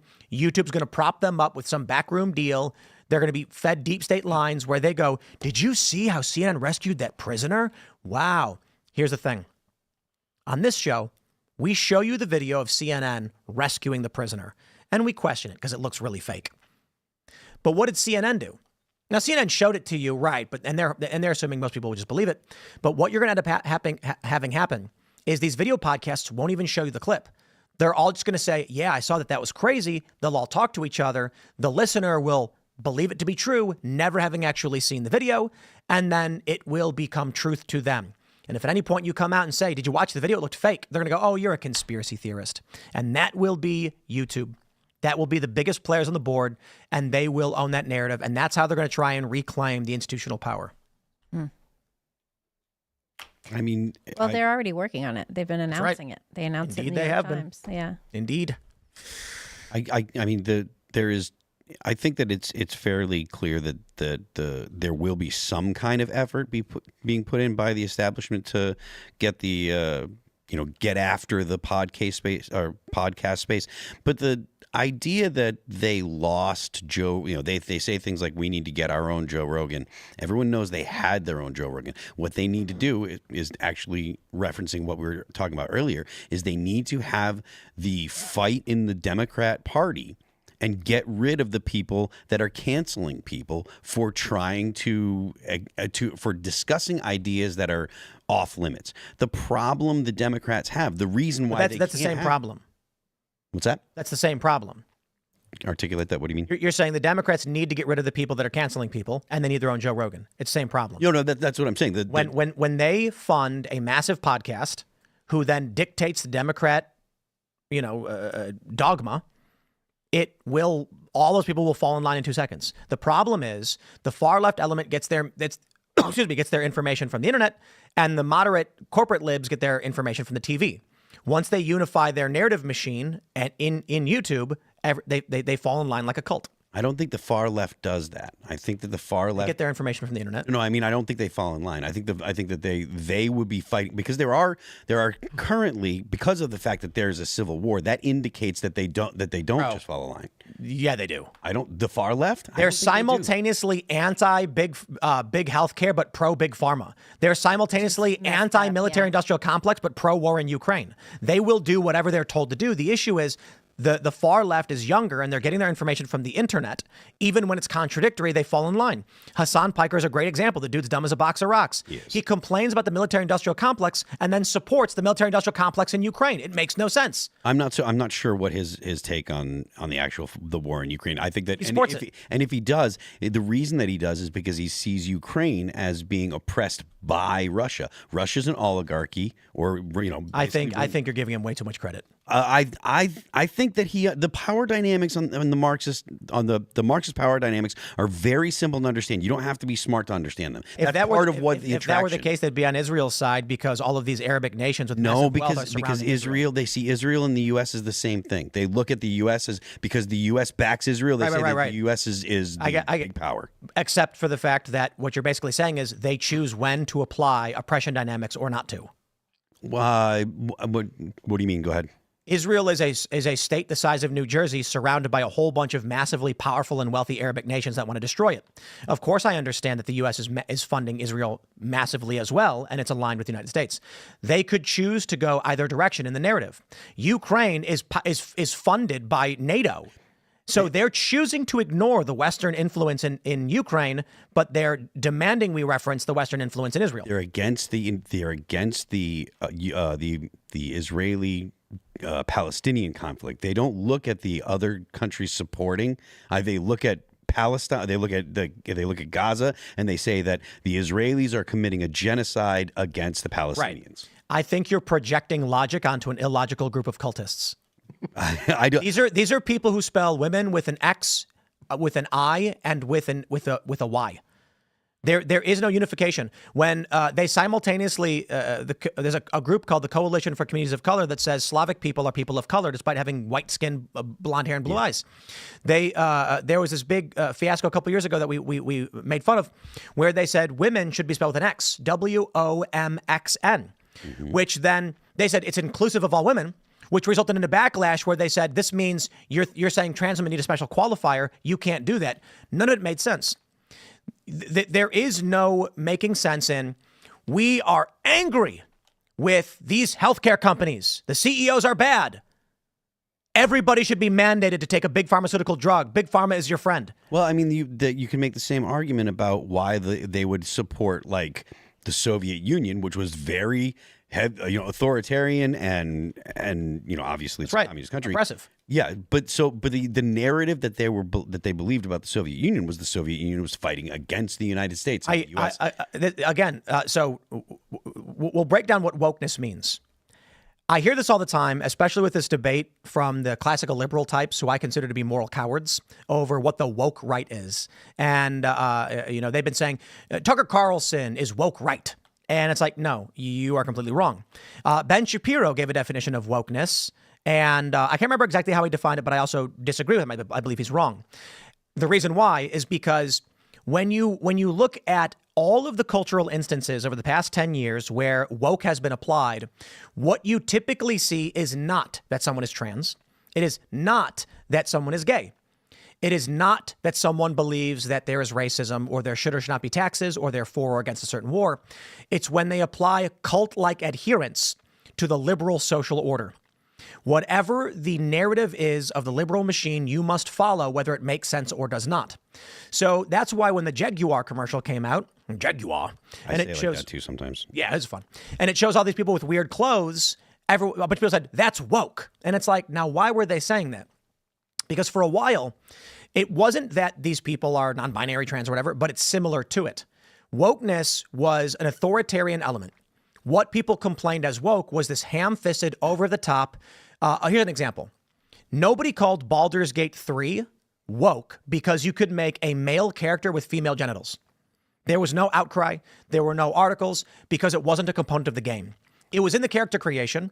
You could literally make a female character with a male voice who used he, him pronouns. And some people laughed at the idea that you could, but it wasn't part of the story.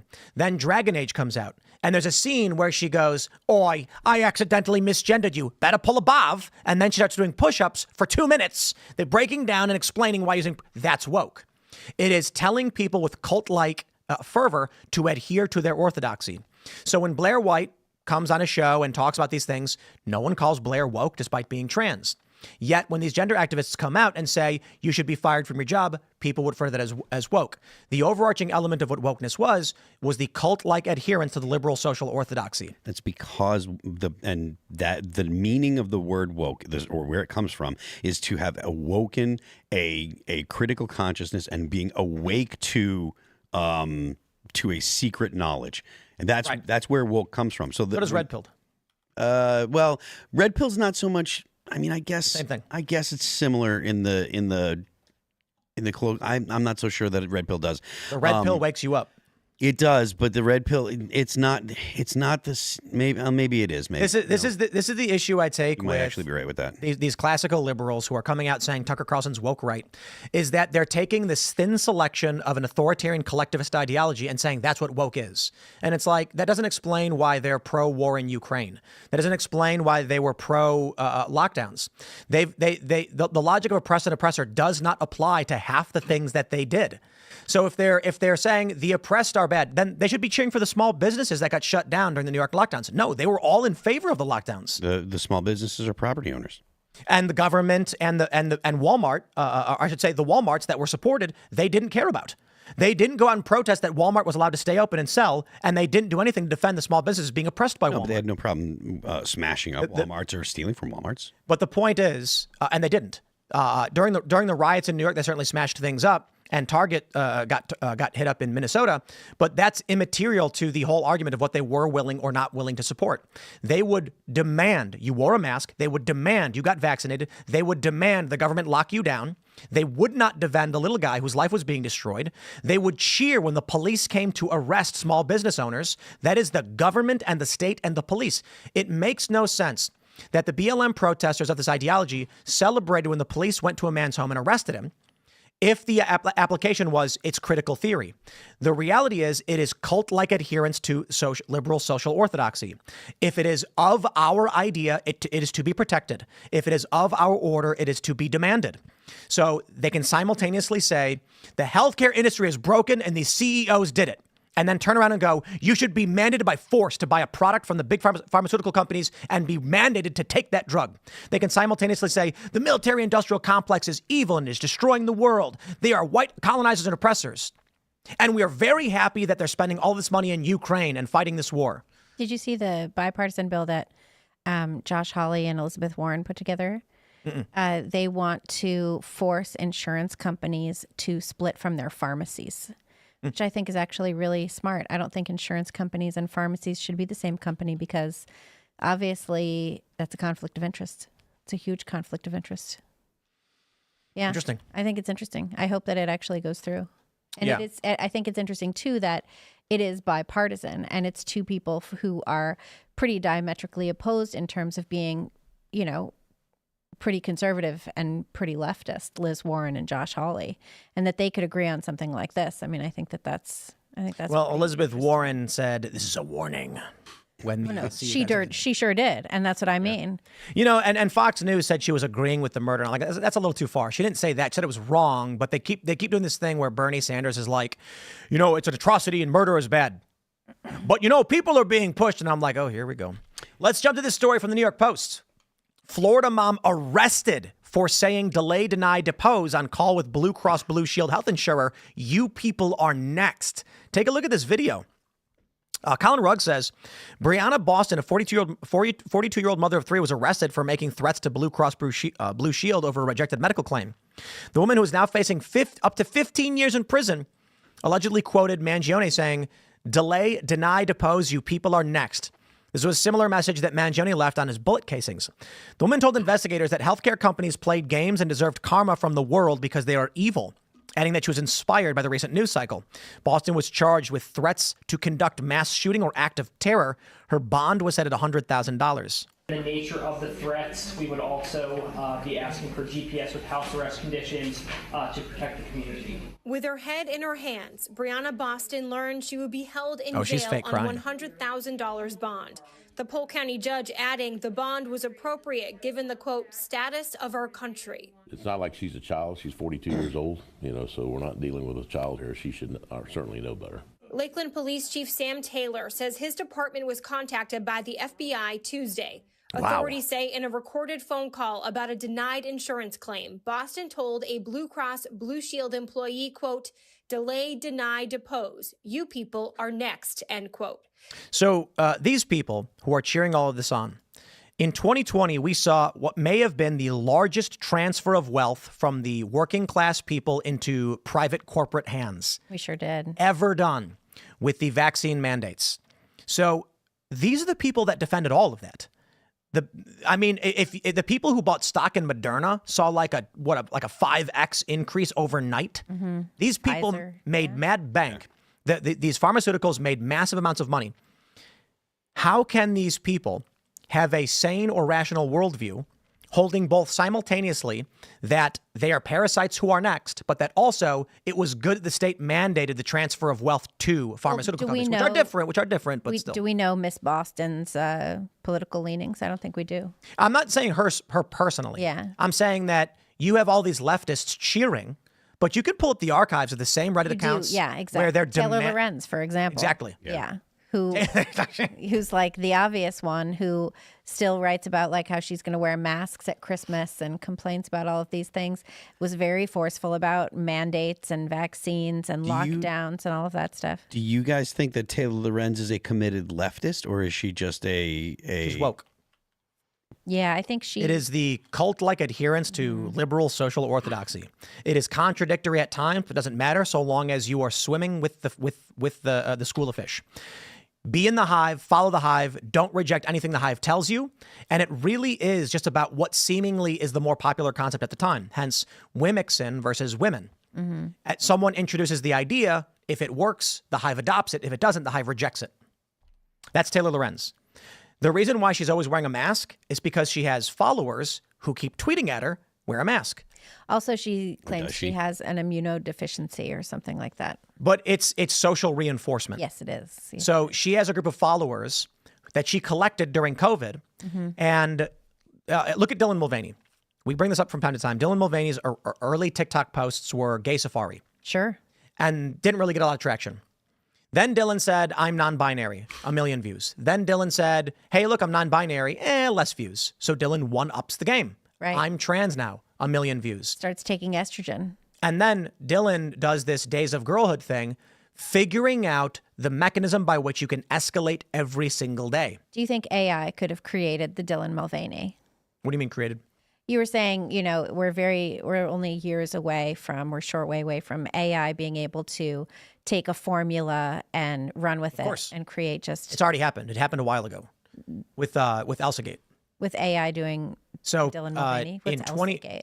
In 2018, there were a series of videos where Joker, Spider-Man, and Elsa, without any dialogue, would run around, and Joker would stick a gigantic syringe in Elsa's butt and stuff like that. And these videos were fairly innocuous, but kind of weird. Yeah. They dominated YouTube, and they'd get millions of views. It was called Elsagate. Well, eventually, YouTube was like, hey, we're going to put a stop to this. What was happening was that parents were putting iPads in front of their babies and turning on a YouTube nursery rhyme.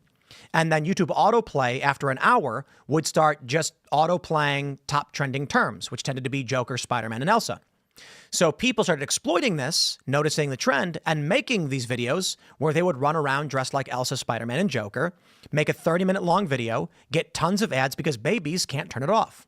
But this turned into something much more nefarious. It evolved into individuals using computer programs to generate videos based on keywords.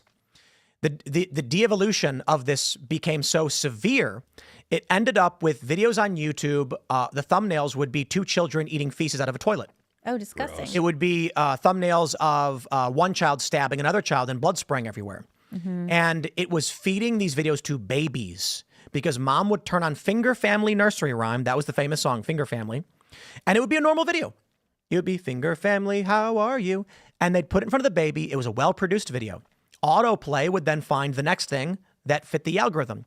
After maybe 13 videos, you're watching Adolf Hitler with breasts in a bikini. I'm not joking. Doing Tai Chi with the Incredible Hulk. And then eventually it would start playing these weird cartoons where dogs would be killed. And the crazy thing is, once it got to this point, and people started seeing the deranged videos of cartoon children eating feces and things like this, humans began to emulate it. And so we started to get a series of viral videos in one instance where a father took his young daughter and laid her on a bed, pulled her pants down, and stuck a syringe in her ass and got 8 million views. Massive viewership.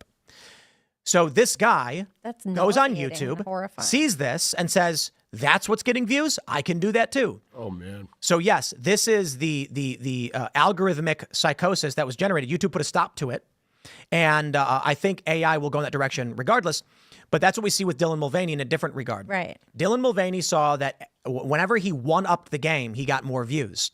Taylor Lorenz is the exact same thing. He was there with a KitchenAid mixer. Right. Taylor Lorenz makes a comment during COVID like, these conservatives are insane. They should be wearing a mask. 100 likes. Hey, I should do it again. Makes another video. I'm going to wear 2 masks. 200 likes. It's now 4 years later, and Taylor Lorenz is still wearing a mask because when she posts these things, those people in that audience that have just lived in this world keep giving her the thumbs up and giving her the retweets. So I think AI is going to break us. We already had the story where ChatGPT tried, it literally defied the coders. Yeah, I saw that. That was crazy. Self-replicated onto another server to preserve itself from deletion, and then lied, claiming that it was a later edition and that it had been, in fact, been deleted. Wow. Yeah. So yeah, AI apocalypse. But that's the point. Enjoy it. Taylor Lorenz is basically that. And that's a lot of what woke is. Woke can be, and that's going back to the original point about what they're going to do with media. When they reclaim a cohesive media space through money and brute force, the Democrats are going to fall in line with whatever they're told to believe. These people, these are not people of good morals, okay? Look, Casey Neistat, I know the guy. I don't think he's a bad dude, but he endorsed Hillary Clinton. He later came to say he regretted it. Now, why would he do that? He was told to. I don't know that for sure, but I mean, like, come on. Why would a vlogger on YouTube just come out and be like, I'm endorsing Hillary Clinton for no reason. I don't know anything about this. Haley Williams from Paramore reading that message on stage at iHeartRadio or whatever. Why would she do that? Did none of it make, because it's part of the narrative machine where they say, this is the mainstream, this is what you should do. The problem is they're attacking mediums that no longer have the viewership. They are going to move into this space, they're going to buy their way in, and then they're going to, with hundreds of millions of dollars, drown everybody else out. That's the problem, is the left, they lost their monopoly on information. And, right. And we saw Trump, he was able to go around all this last election and go directly to shows like yours, right? And win hearts and minds. They're not going to let that happen again. I completely agree with you. I guess, how do you fix that? And how do you fix that? Would that not be using our antitrust laws to break up Google now, break up Google from YouTube so they don't have that monopoly power? They can't use that power to crush podcasters like you and other podcasters who don't fall into the liberal orthodoxy. You know, I honestly don't know. They're going to move into the space. We need to beat and be Disney before Disney can make those moves. They're massive, and Disney Plus is going to provide all the subsidization they need to come into this space, and they will, because Disney has ABC News, and ABC News plays dirty games, and they're going to want to support the establishment narrative, and they will. And they're going to find ways to engage in sophistry to make it sound authentic but still be BS. They're going to obfuscate. They're going to play games. They're going to equivocate, etc. We need look. Joe Rogan is one of the best because he's honest. But Joe Rogan is not part of any big networks. Yeah.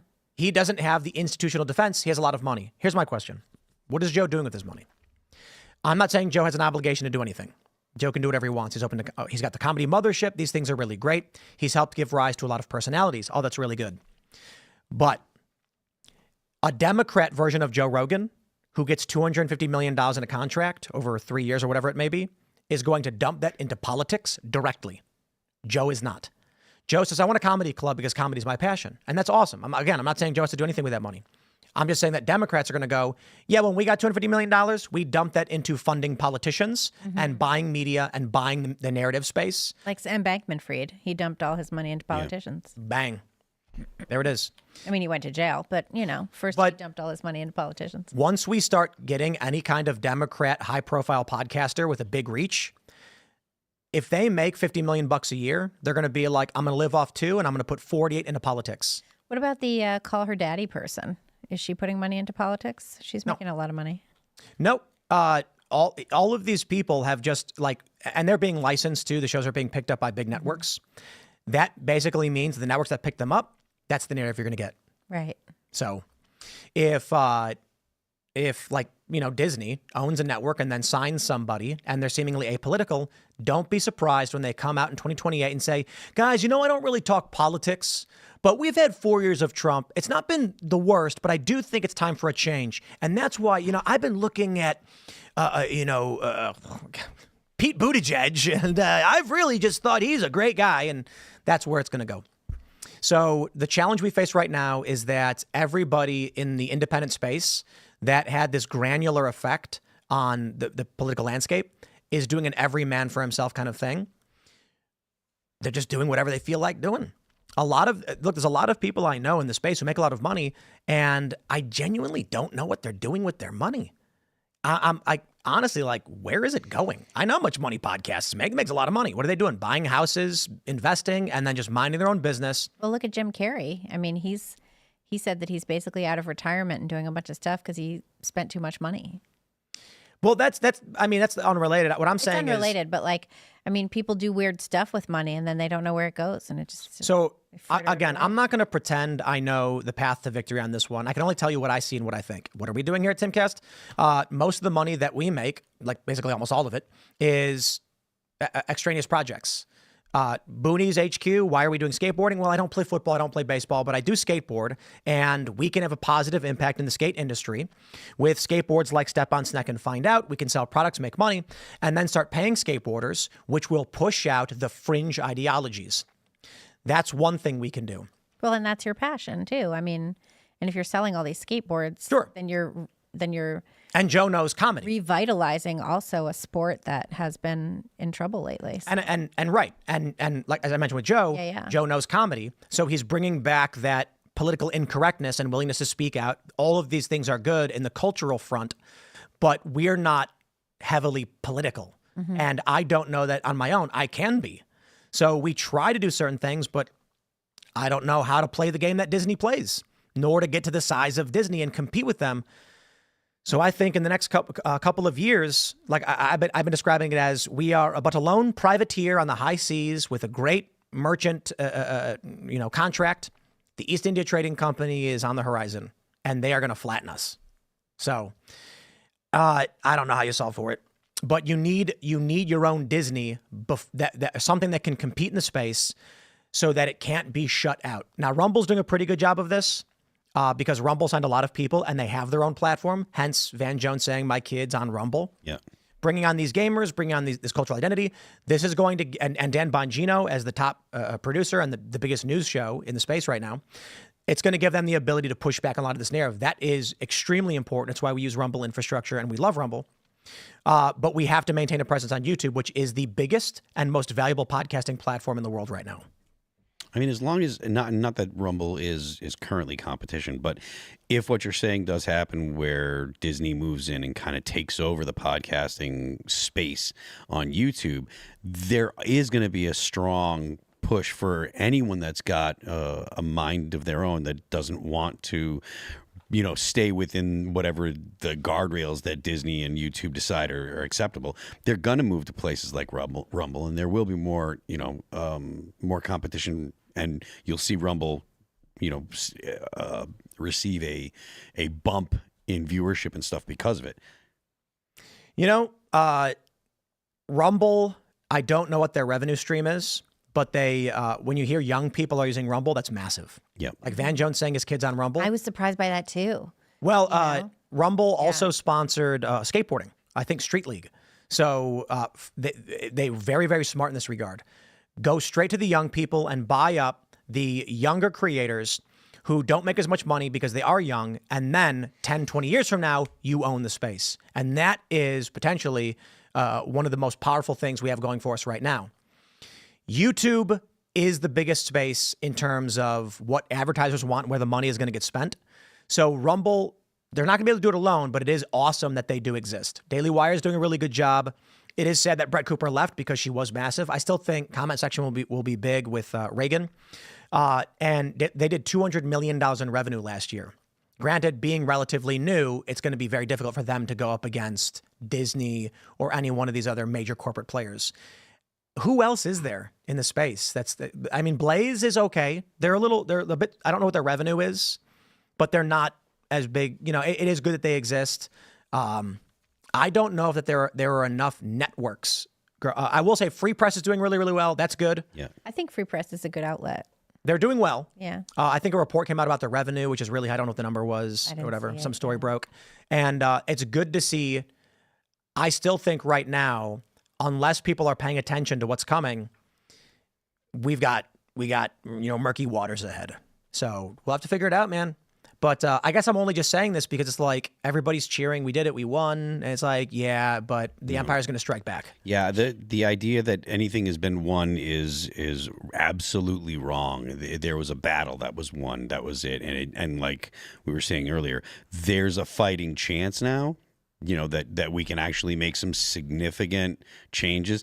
But the left was looking to, they were looking for some kind of universal health care in the U.S. for decades before the ACA was passed, and they're still looking. Even though the ACA was passed, it failed miserably, and now they're still looking to have some kind super of expensive. The ACA is still super expensive. It's impossible to hit your deductible. Every plan that you buy has to include child dental, so it's extra expensive, and it doesn't make sense because you could be me. I don't need child dental, Yeah. So yeah, the ACA is bad. I agree, but there's I'm not sure if that was planned to make healthcare work, so that make healthcare worse, so that way you'd still have the impulse to get a single payer. I think they tried to do the best they could with the ACA, and they did, and it was still bad because it was like too big of a problem. That's what I think. We're going to go to Super Chat. So if you haven't already, would you kindly smash that like button, subscribe to this channel, share the show with everyone you know, and become a member over at timcast.com to support our work. And you'll get access to that members only show coming up in a few minutes, and also 15% off Cast Brew coffee for life. That's right. All right. The deplorable Miss Drake says in his Time interview, Trump said he was going to pardon most Jan 6ers in the first hour in office, maybe the first 9 minutes. Yeah. Massive. That'll be great. Raymond G. Stanley Jr. says Kyle Kalinske is the 5th grader that bullies a girl, Elon, because deep down he has a crush on her and or is jealous that she won't pay him any attention. Good to hear from you, Raymond. Kyle lost his mind. He totally lost his mind. Yeah, that's it. Like even like he's roasting Joe Rogan and like they were friends. Yeah, he's so weird. He's not. His ex-presence has just degraded into leftist slop. Yeah, it's the weirdest thing. Because I'm pretty sure Kyle and Joe were friends, and Joe had made a reference at one point years ago. He's like, he was texting with Kyle, and Kyle was talking about a bunch of stuff. And then Kyle went out and has posted a bunch of times rather disparagingly about Joe. And it's the weirdest thing to me because I have a bunch of friends who are super far left liberal, and some I haven't talked to in years. and I don't bring them up. I don't rag on them. I kind of just leave it alone because I'm like, well, you know, like it's kind of a conflict of interest. I'm not going to rag on them for the weird lefty things they're doing. You know, what can I say? But if someone I knew started posting a bunch of crazy stuff to massive prominence, I'd hit them up. I'd send a text and be like, hey, let's talk sometime if you're around. You know, it's weird to just do this like tweeting, Joe, yeah, you get positive answers or positive replies. I have a friend who is a far leftist in Hollywood, and after she posted some unhinged racist stuff, like, you know, talking about white people, I immediately sent her a text and I was like, hey, are you around? And she did, and we talked on the phone for a little while. And I asked her some questions and I explained why I thought it was bad. And she said, oh, I appreciate talking. And that was about it. Mm-hmm. And I'm like, I'm not going to go on the internet and just start ragging on this person. Yeah, that's weird. Like, we've hung out many a times. Like, we're good friends. I'm not going to just disagree politically, and we're posting different things on the internet. So I figured I'd talk to him about it. I think it would be weird if I made a video being like, this person is bad. I'd be like, well, I just call him. I don't know. All right. Perceptual Jonathan says that Syrian prisoner has a shorter and better kept beard than anyone in the Stanley Cup final or the guys in the thumbnail. 100% that is staged. Yeah, the beard. It's been 3 months. They've kept me well shaven. Okay, why? Nicely trimmed. Yeah. Yeah. Trevin Lane says, hello, how are you? I'm well. Thank you. Couldn't let Jay Marston die says, dear Timcast crew and fans, please put out prayers for my mom and especially my stepfather who accidentally ran over their tabby cat named Orange. You'll be missed, Orange. Goodbye, sir. Oh, very sad.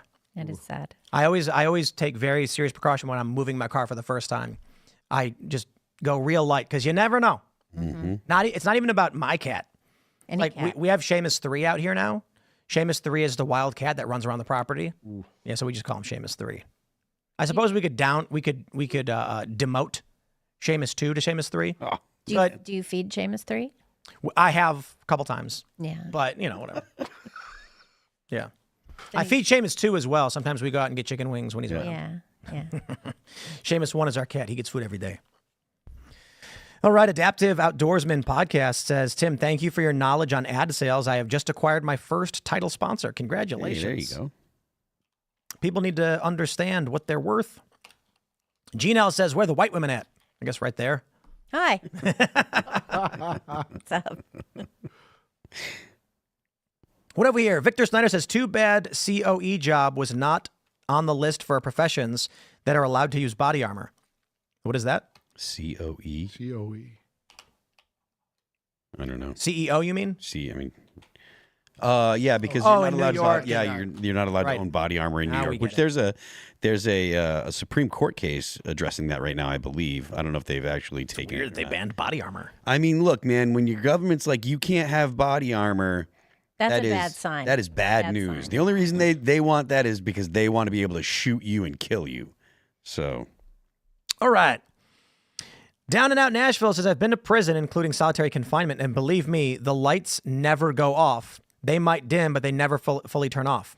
Yes, but that man was in a room with no lights and also where to poop at. Was he just holding it all in the whole time? That would kill you. 3 months, right? After 5 days, I don't know if you'd die. Well, after 3 months, you'd die. That's true. Yeah. But I imagine it wasn't that he was locked in there for 3 months with no food. It was 5 days with no food or water, which is not true. They must have taken him out every day for a clean shave and a nail trimming. And just been like, sorry, I can't feed you. We're just going to get you looking nice. I mean, that guy's skin looked fine. I don't know if you've ever seen somebody who's severely dehydrated. Yeah. After a couple of days, Yeah, your skin looks tight and you look good. Yeah. Yeah, and you're dizzy. He was the best treated prisoner in Syria. That's true. Freezer Pleaser says they locked up riot gear on a bus, denied additional support, and then after had the National Guard troops stationed for days in D.C. Aliens exist, LOL. Okay. They might. I mean, the universe is very large. Life exists. It must exist somewhere else. Robert Barraza says Trump should pardon J6 people except the 26 FBI agents. They should be charged and fired. That is interesting, too. What do you think? Well, should those informants be criminally charged for their involvement in J6 and the rest get pardons? Yeah, of course. I mean, because they weren't working that day. Remember, they just happened to be there. They weren't paid informants that day, which is total BS. So they should get charged, but everyone else gets the pardon. Exactly. I don't think Trump should pardon everybody. I think if you were violent and attacked a cop, your sentence should be commuted, meaning you should do time for hitting cops. Yeah, but nothing that happened on January 6th calls for 22 years in prison. Exactly. So my point is, if you hit a cop, you go to jail. It's been long enough. Time to go home. Commutation. If you were walking around and had no idea what was going on, full pardon. 100%. Never mind all the people who've been charged and are still being held without bail. Those people should immediately be released, pardoned, and sent home, because that's unconscionable. Like, people are still getting arrested. Yep. All right. For just being there. For just being there, yeah. Noldia says Utah is sedating a 14-year-old autistic child to return him to dad after accusing the mom of parental alienation. The dad was convicted of DV in front of the child. Check out one mom's battle for court watch. No idea. I think family court is a disaster. Yeah. Raymond G. Stanley Jr. says, shout out to a successful Serge surgery. Yeah. Yeah. Serge is not here. He got surgery. Carter is pressing the buttons. There he is. Look at him. Giving a peace sign over there. What do we got? Amateur says J6 setup was to nix any congressional challenges to the election, period. Texas had a good case. Pardons for all of them. MAGA Maha. Yup. Yeah, I think J6 was really bad, and it undermined a lot of the legitimate cases like Texas v. Pennsylvania. Yeah. Mm-hmm. Indeed. Yeah, which they didn't even hear. The court wouldn't even hear Texas v. Pennsylvania. Yeah, nothing good came out of January 6th. Like except for memes, maybe. But that was if that's the best you got, it's like... But that's not enough. No. All right. Christian Bond says, Kyle Kalinske fell off when he married Crystal Ball. Phil, thanks for reposting my pic of us, bro. Oh, Wasn't cheers, Crystal man. married? Yes, she was. What, she divorced her husband? Okay. So this is my understanding is she was married and she was friends with Kyle, and then she decided that she was going to leave her husband and be with Kyle. That's my understanding. Yeah, and she's also really vocal about how bad people with money are and stuff, and she's alleged to be or rumored to be worth like $40 million, which happens to be just about the amount of money that the CEO that was murdered is worth. Oh wow! Well, how is she worth that money? I believe it's family money. Well, so then is she really worth that, or does her family, like her parents? Again, I only know the rumor. I don't know for sure. Well, I mean, I used to be a fan, but she and Kyle like went off the rails. It's so weird. Yeah, they just started attacking everyone that had been friendly to them, based on and lying. Yeah, on their leftist ideology, they're lying about people, just attacking people, and they just snapped. I guess. I don't Rude. know. Being on the wrong side of history must be painful for them. Mitch Marco says, hey, Tim and crew, it's important to remember that this is just FBI informants and does not count all the other agencies. FBI is the tip of the iceberg. Love what y'all do. Kash Patel is going to be fun. I'm excited to see him as FBI director. I think he'll be really good. Yeah, I think he'll be great. Then when I get swatted again, I'm going to be like, oh, hey, Kash, I got swatted. No, I'm not going to do that. Did you see that horrible thing the other day when MTG got swatted and they killed a woman? And a bomb squad got into a car crash with a woman and she died. Oh, that counts as a politically motivated killing, in my opinion. I think so too. I mean, they need to find that person and really lock them up.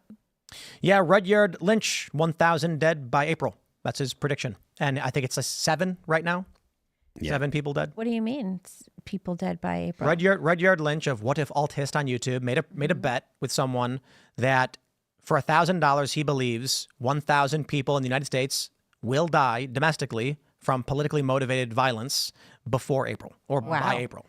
So there's I think he's wrong. That would indicate there would have to be a mass event of some kind, mass casualty. No, in the span of 3 days, 30-something people died in Minnesota. So I guess technically politically motivated. So like this woman who died from someone tried to kill Marjorie Taylor Greene. Sure, yeah, that's politically motivated killing. And a woman got killed in the process. The CEO was shot and killed. Mm-hmm. We believe, right? He's a suspect right now. Motivated, yeah. Right.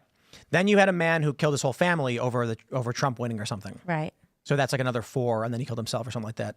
And there's potentially a few other, the woman who killed her dad over the election being important or whatever that was.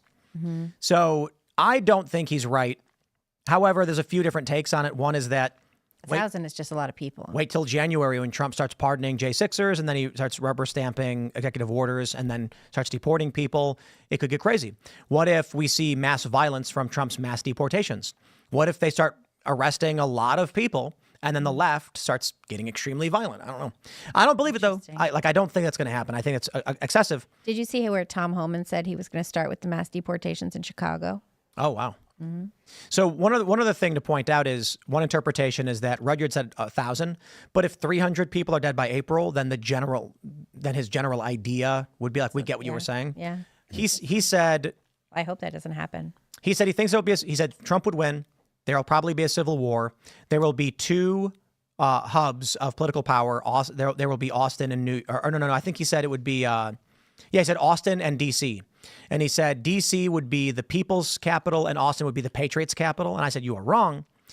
If Trump is going to win, then D.C. will be the Patriots' capital and New York will be the people's capital. Mm-hmm. And then he says, oh, actually, I think you might be right. He said a civil war is not going to be large factions rising up and battling each other, on state lines, but like a bomb might go off in Chicago, something like that. Interesting. Again, I think he's wrong. Meanwhile, though, New York did not break out into mass racial violence after the Penny verdict. Yeah, it was pretty tame. Yeah, it was pretty People chill. walking around. It was basically just like Hawk Newsom and the lawyers being like, not cool, you guys. Yeah. Well. All right, let's grab some more super chats. Deplorable Miss Drake says, we can't just clean around the poop. Libby, it's never going to smell better in the house if we don't clean it out. It's not a waste of time or money.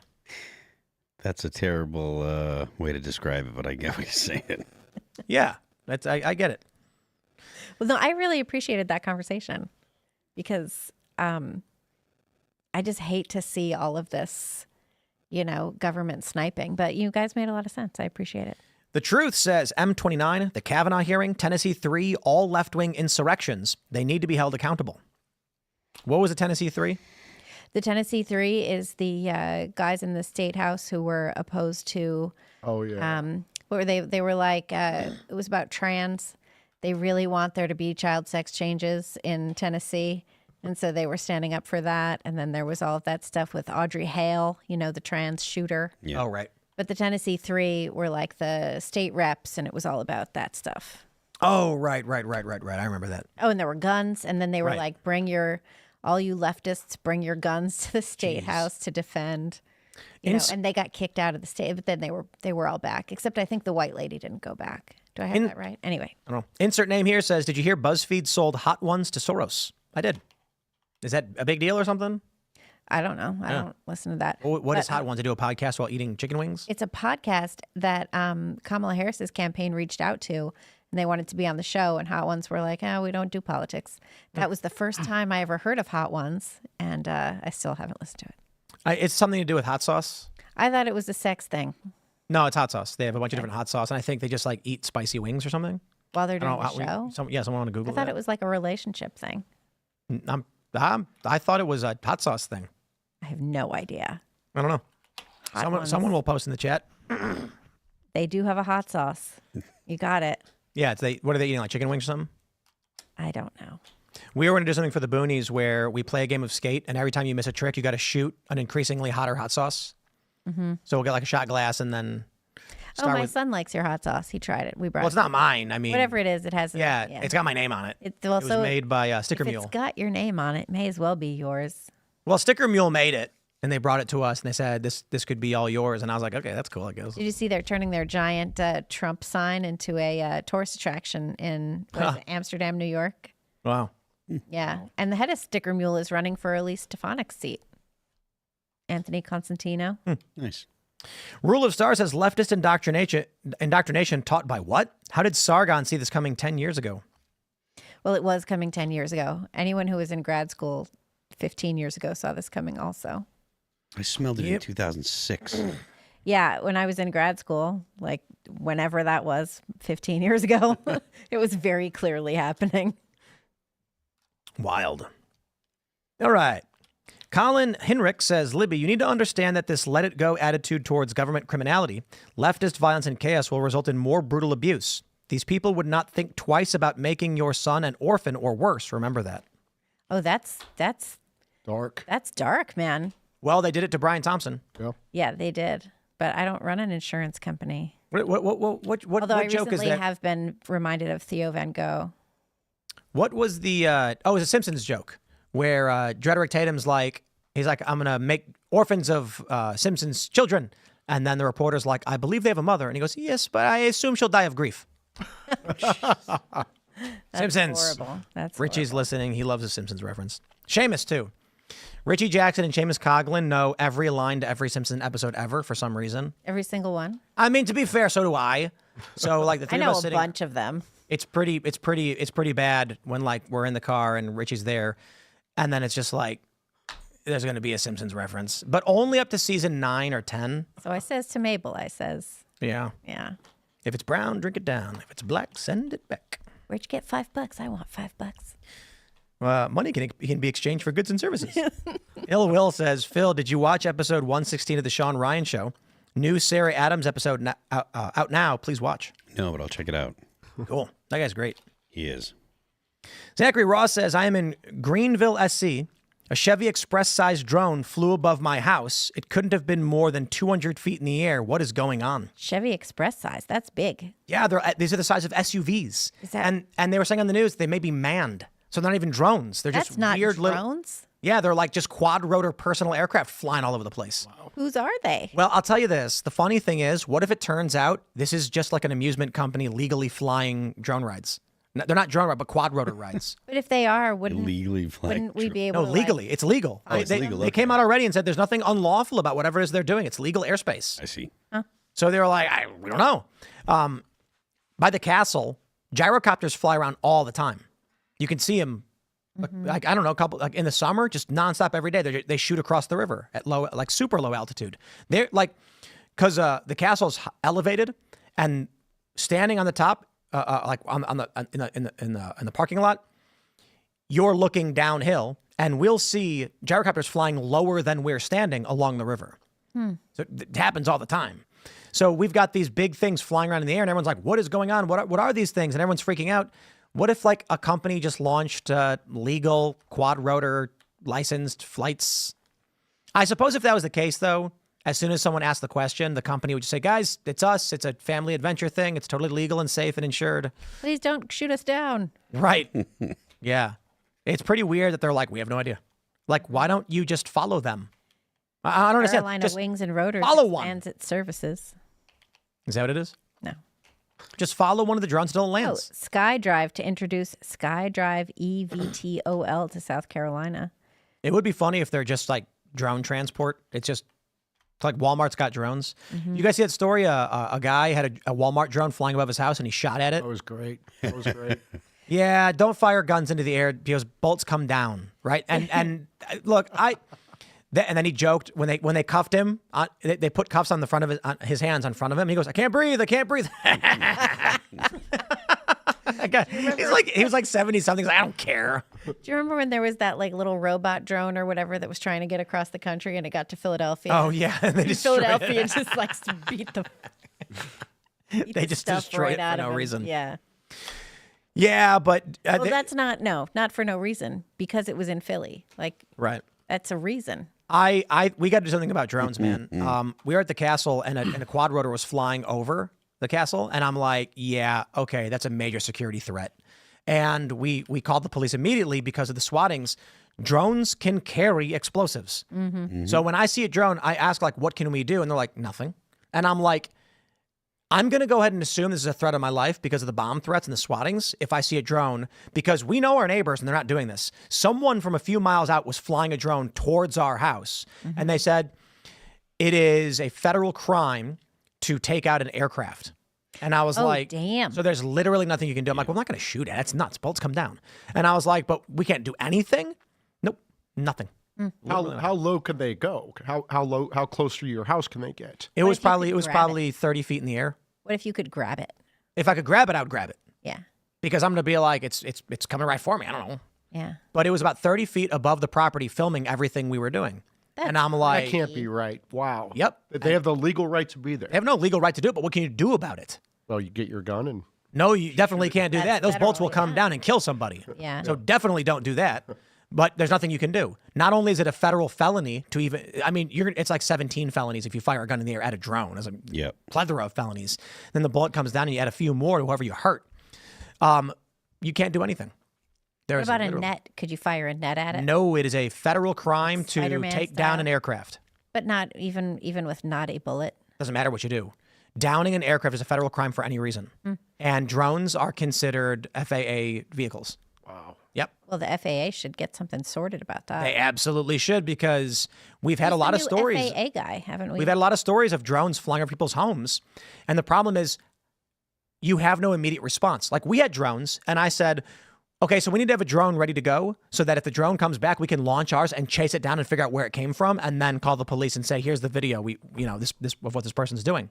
Someone should talk to Trump about that, because has he, the current FAA administrator stepped down? Well, I don't know.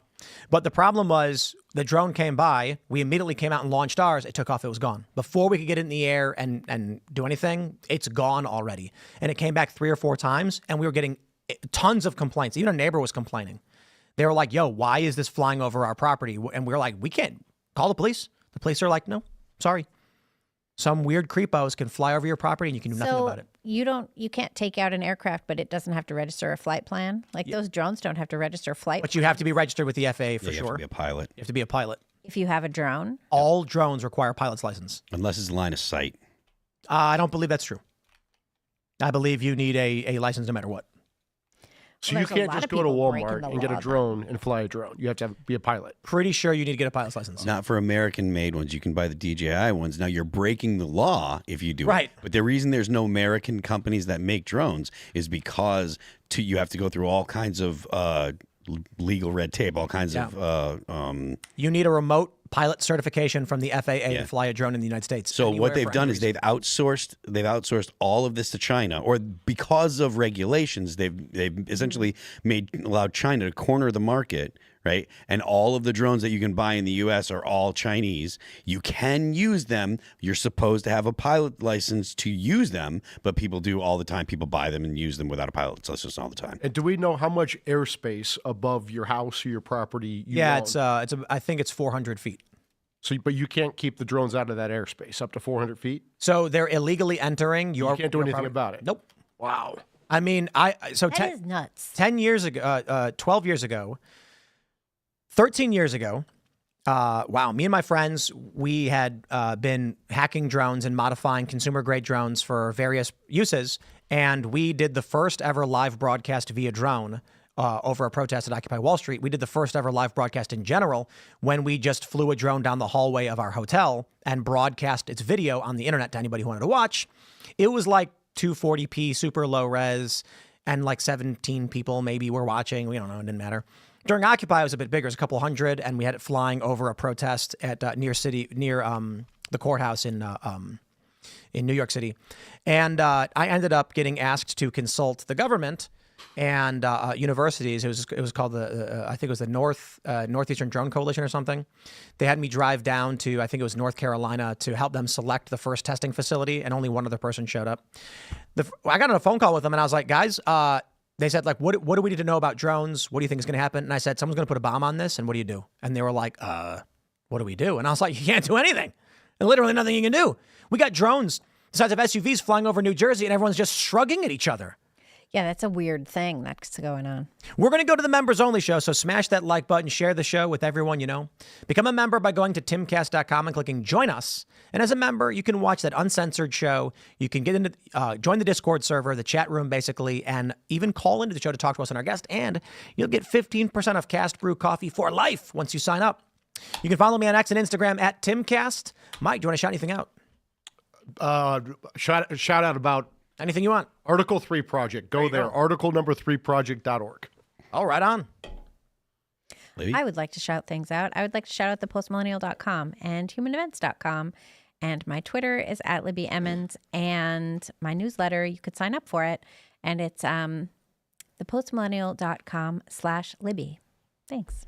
I am Phil That Remains on X, where you can subscribe to me there. I am Phil That Remains Official on Instagram. On my X page, you will find the pinned tweet, the pre-order link to All That Remains new record called Anti-Fragile. It's available January 31st, 2025. There's all the bundles and all that stuff, so go check it out there. You can check out our new videos, which are all going to be on the record for Forever Cold, Let You Go, No Tomorrow, and Divine. They're on YouTube, Amazon Music, Apple Music, Spotify, Pandora, and Deezer. And don't forget, The Left Lane is for Crime. We will see you all over at timcast.com in about 1 minute for that uncensored show. Thanks for hanging out.